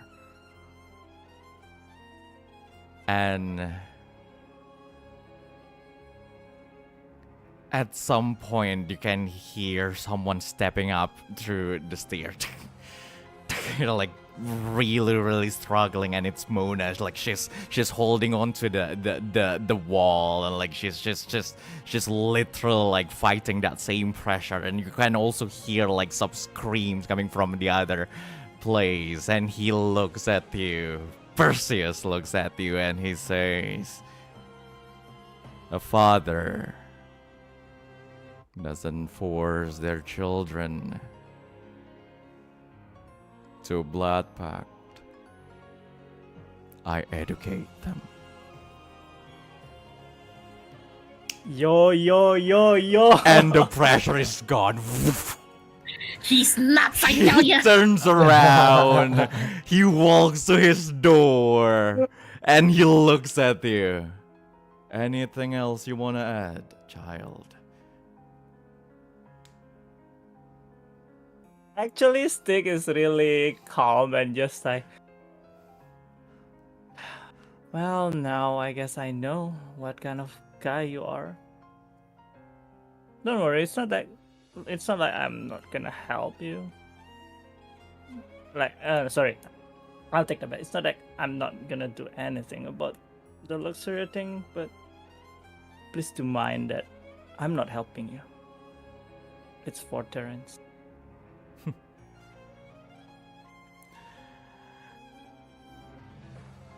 Well, see ya then. Then he just walks away like, like with the thumb, index finger, and middle finger, like 3 fingers like swinging the side of his head, something like that.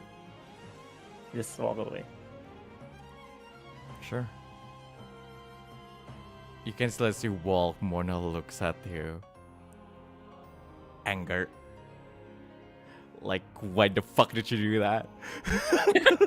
I was not picking. I did not pick a fight. I did not pick a fight. like when the young when the father basically just punish everyone because of one sibling's like mistake. Not even his kid. It's not even his kid. It's that face like, what the fuck did you do? Well, like it's you basically pass by her and like. I just while I pass Mona, I glances at her, but just did not give anything to her. Yeah, Sure. no reaction. Just. What's your magical defense, Stygg? Hey, it's very low. It's 7. Sure. You heard this voice, Perseus' voice again inside your head, and as this he says, "Good night, Orion." If that's really who you are.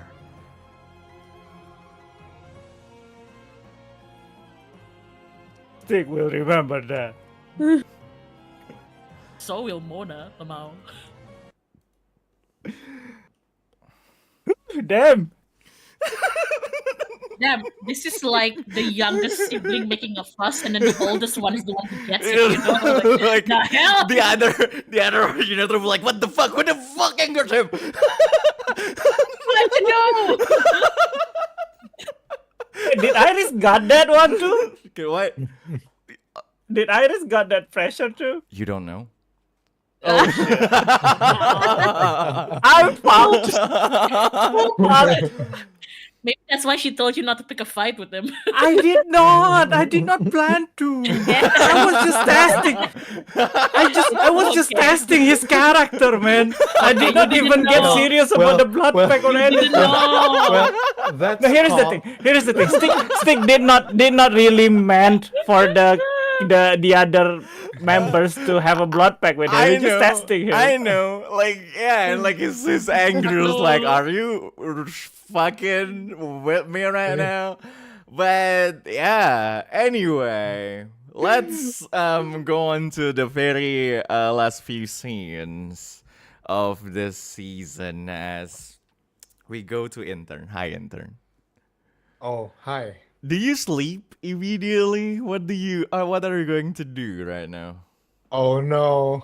Are you expecting me to sleep, Ical? No, not really, but go on.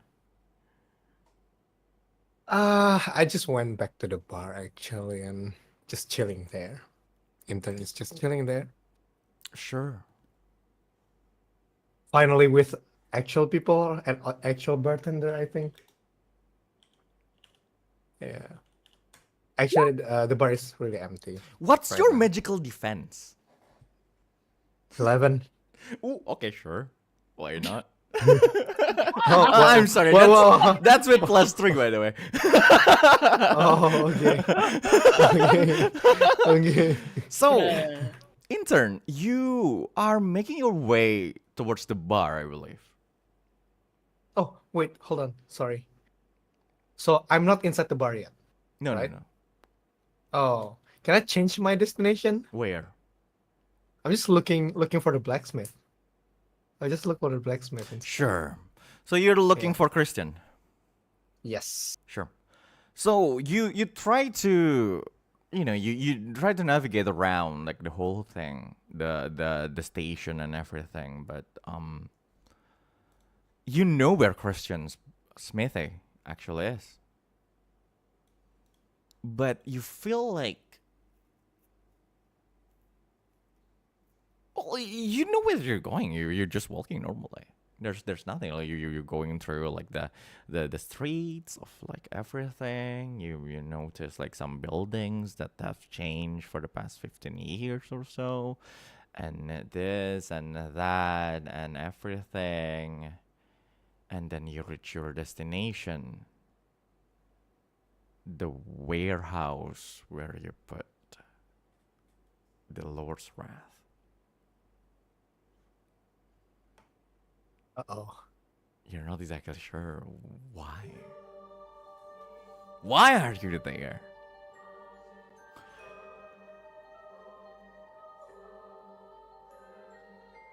You didn't even realize it, but you already unlocked the door.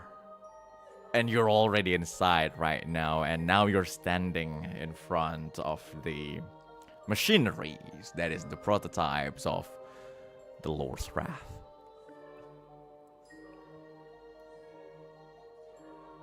You didn't even know how you got there. You spaced out a little bit. But there you are. What do you want to do? Huh. Why am I...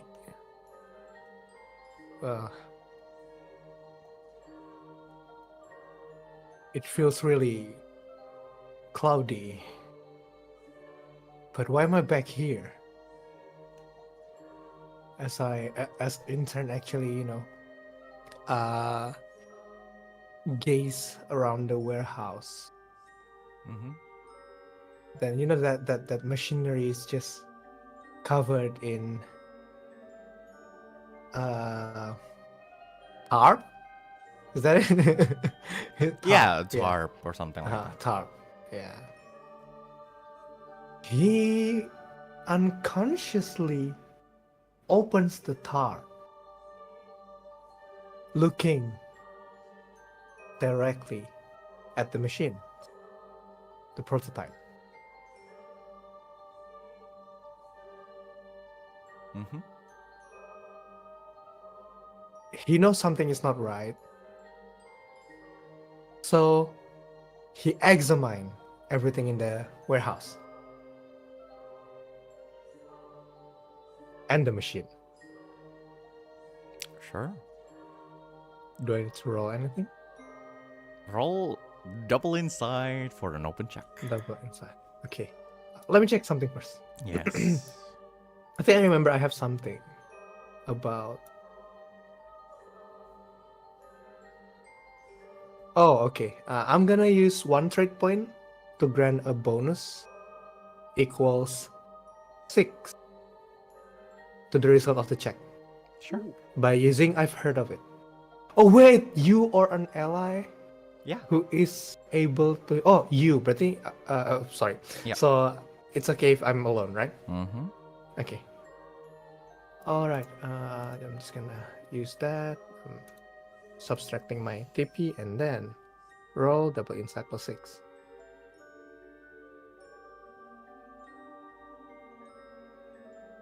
Oh, Mate, I need to see my.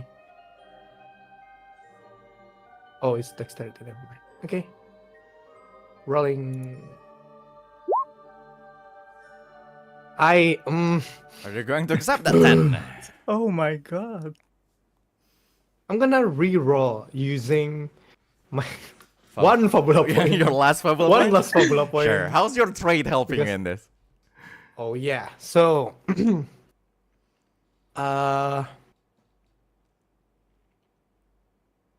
intern intern feels disconnected a bit, because of he has been he had a long day. Okay, he had a long day, but somehow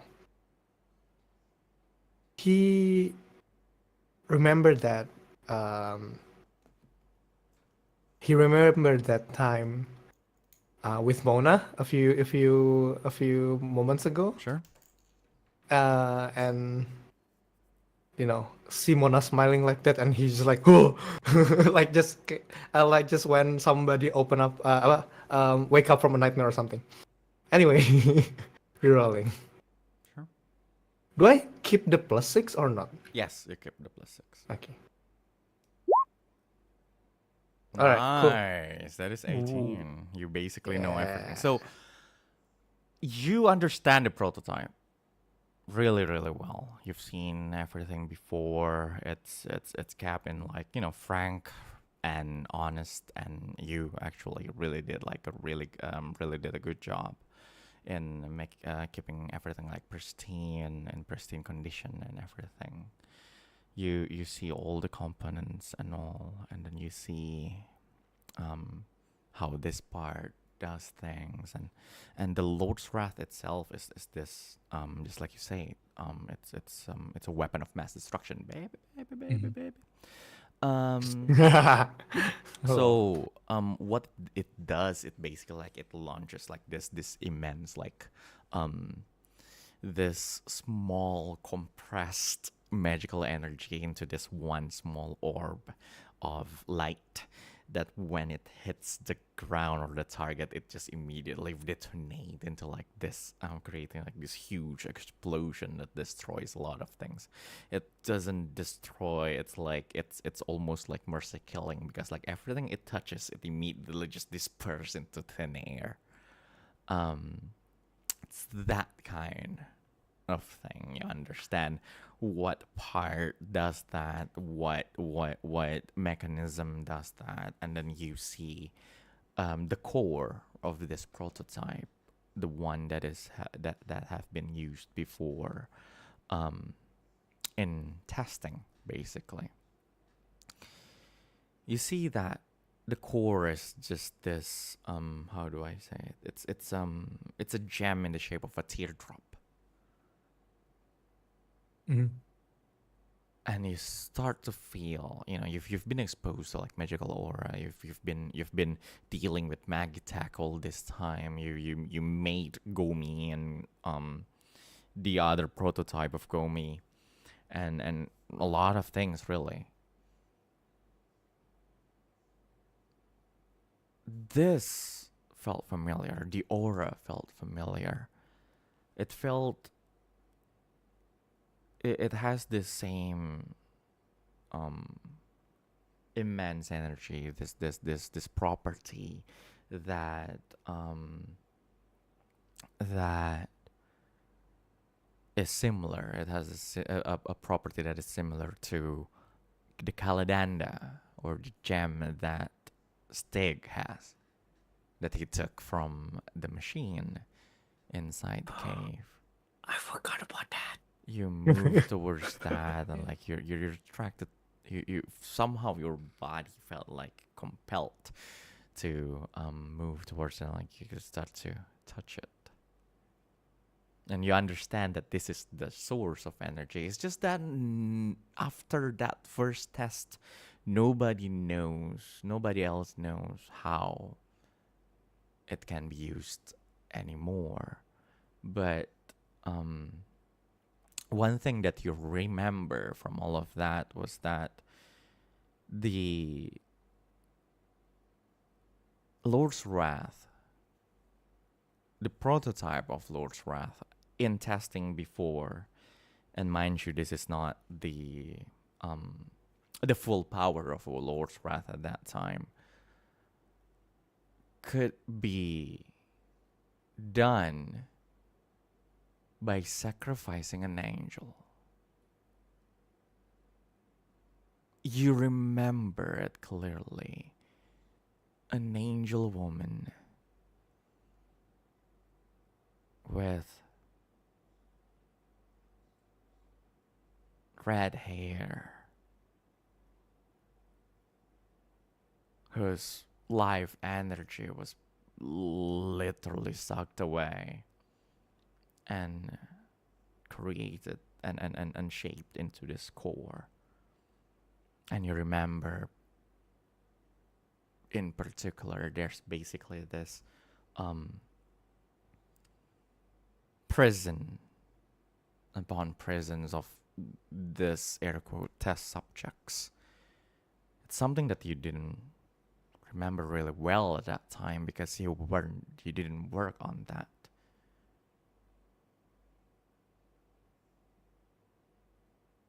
That's what you remember about the Lord's Wrath now that you saw all of this. You touched that crystal.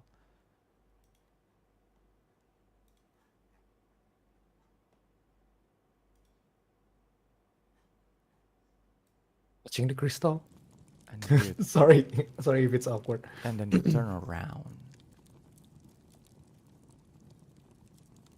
You hear that voice again.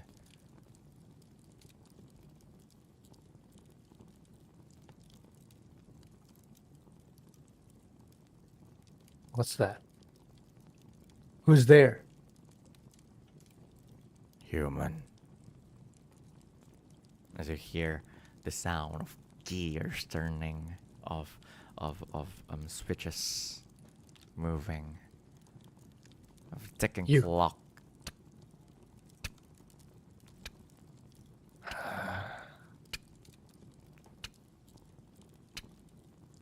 You again. I know you're a curious human. Wait. I'm not dreaming, aren't I? Intern just pinched himself and realized that he's not dreaming. He's not actually asleep or anything. It is not a dream. But I can feel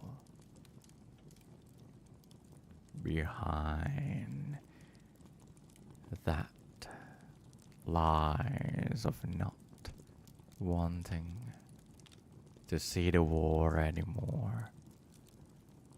I can see that arc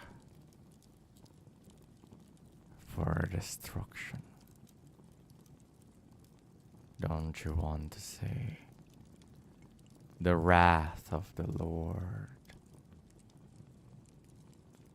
being released to this world?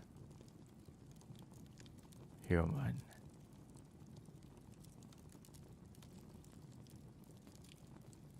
Destruction.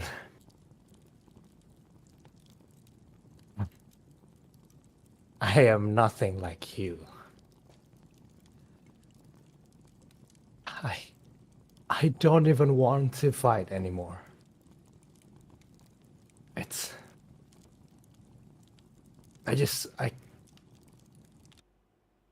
I can't. I don't understand.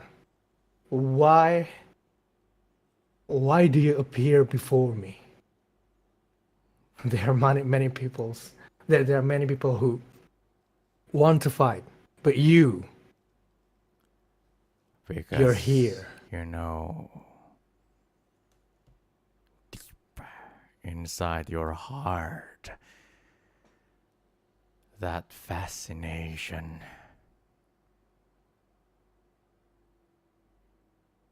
here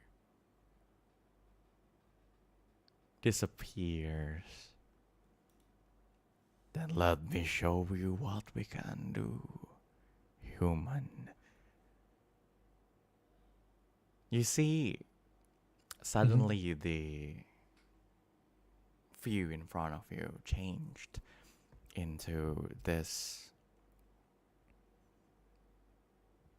hill with the Lord's wrath on it. You can't interact with anything, but you see someone walking towards the Lord's wrath. It's one person, and that is who is also another person at the same time.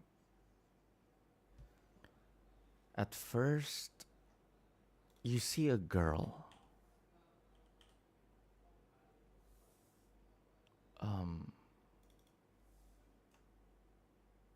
With a blonde hair, wearing this robe of white and blue, with an ornament around her waist that resembles the sun. And she walks towards that. But after a few steps, that person changes to a girl that you know, a Nephilim with red hair, red eyes, the Maiden of Ignis, Castia Cain. As every step is made, the shape of this girl changed back and forth between Castia and that other girl.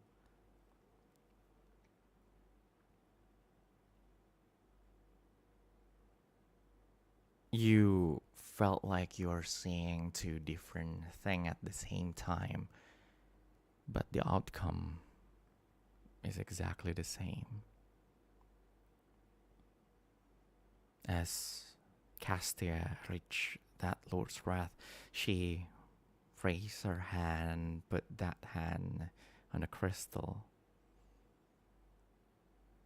As the blonde hair girl channeled her divine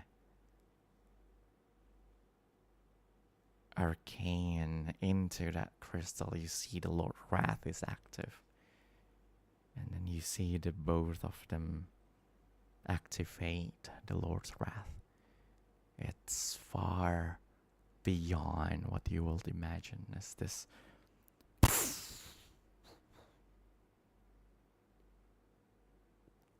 orb of light just slowly descend down from the sky to what it seems to be Luxeria city.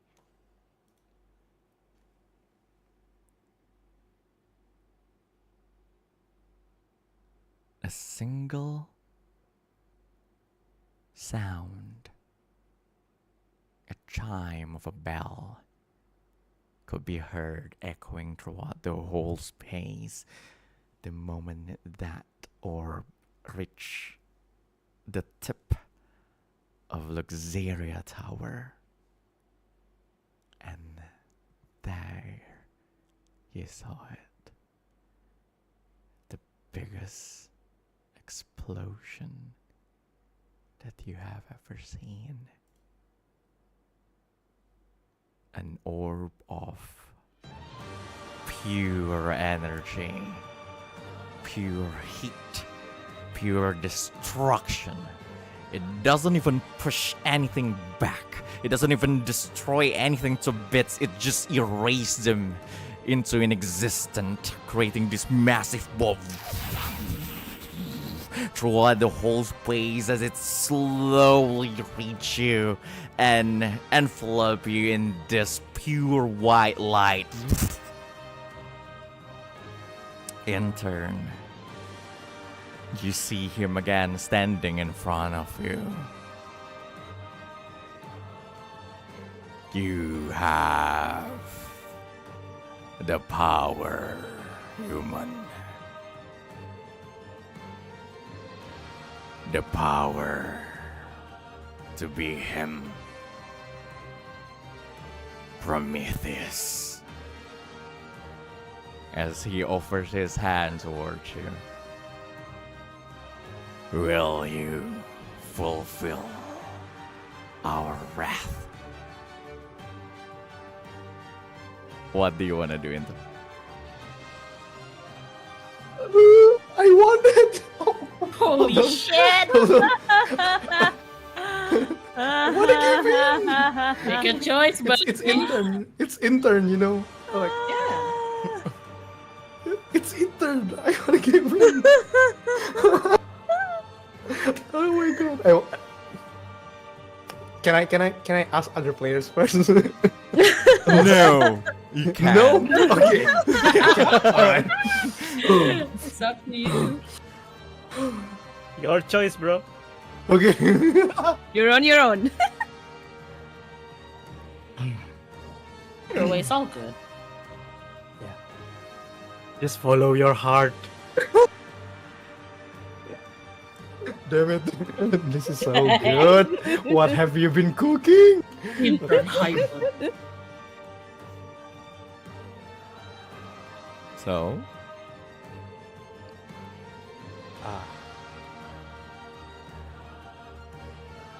I see.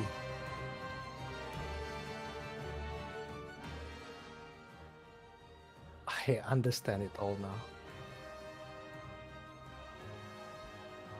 The true reason of your wrath. Our wrath.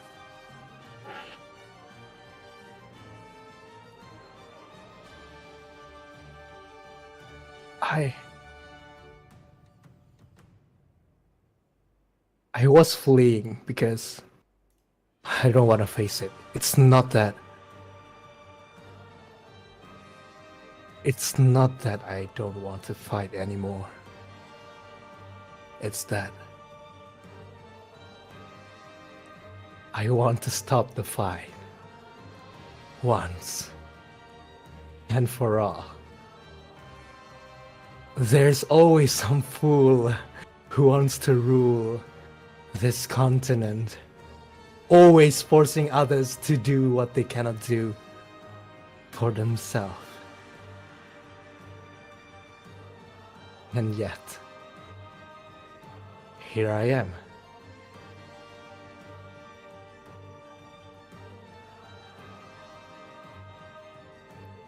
I feel like I know what my purpose is.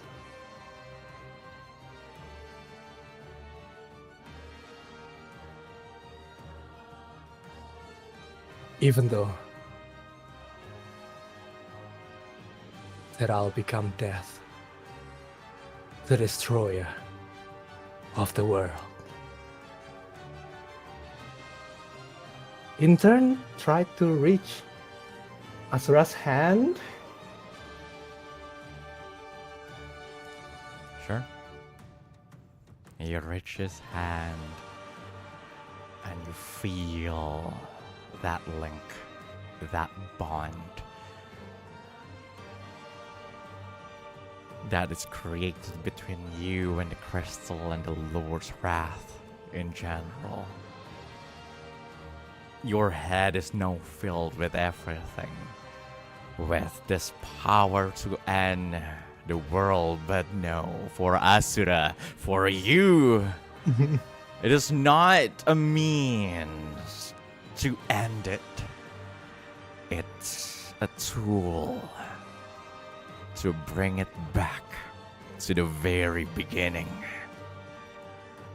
The only thing you need is the power of the goddess, the Maiden of Ignis, or the Priestess of the Sun. As Asura's voice rings inside you,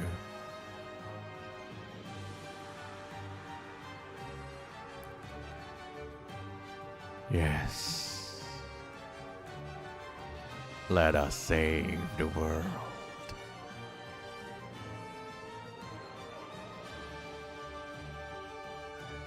And let us destroy it. End of the finale.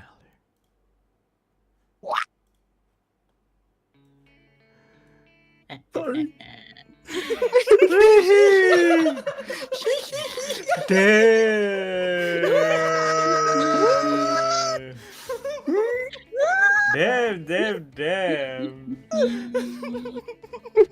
Oh, he's very happy.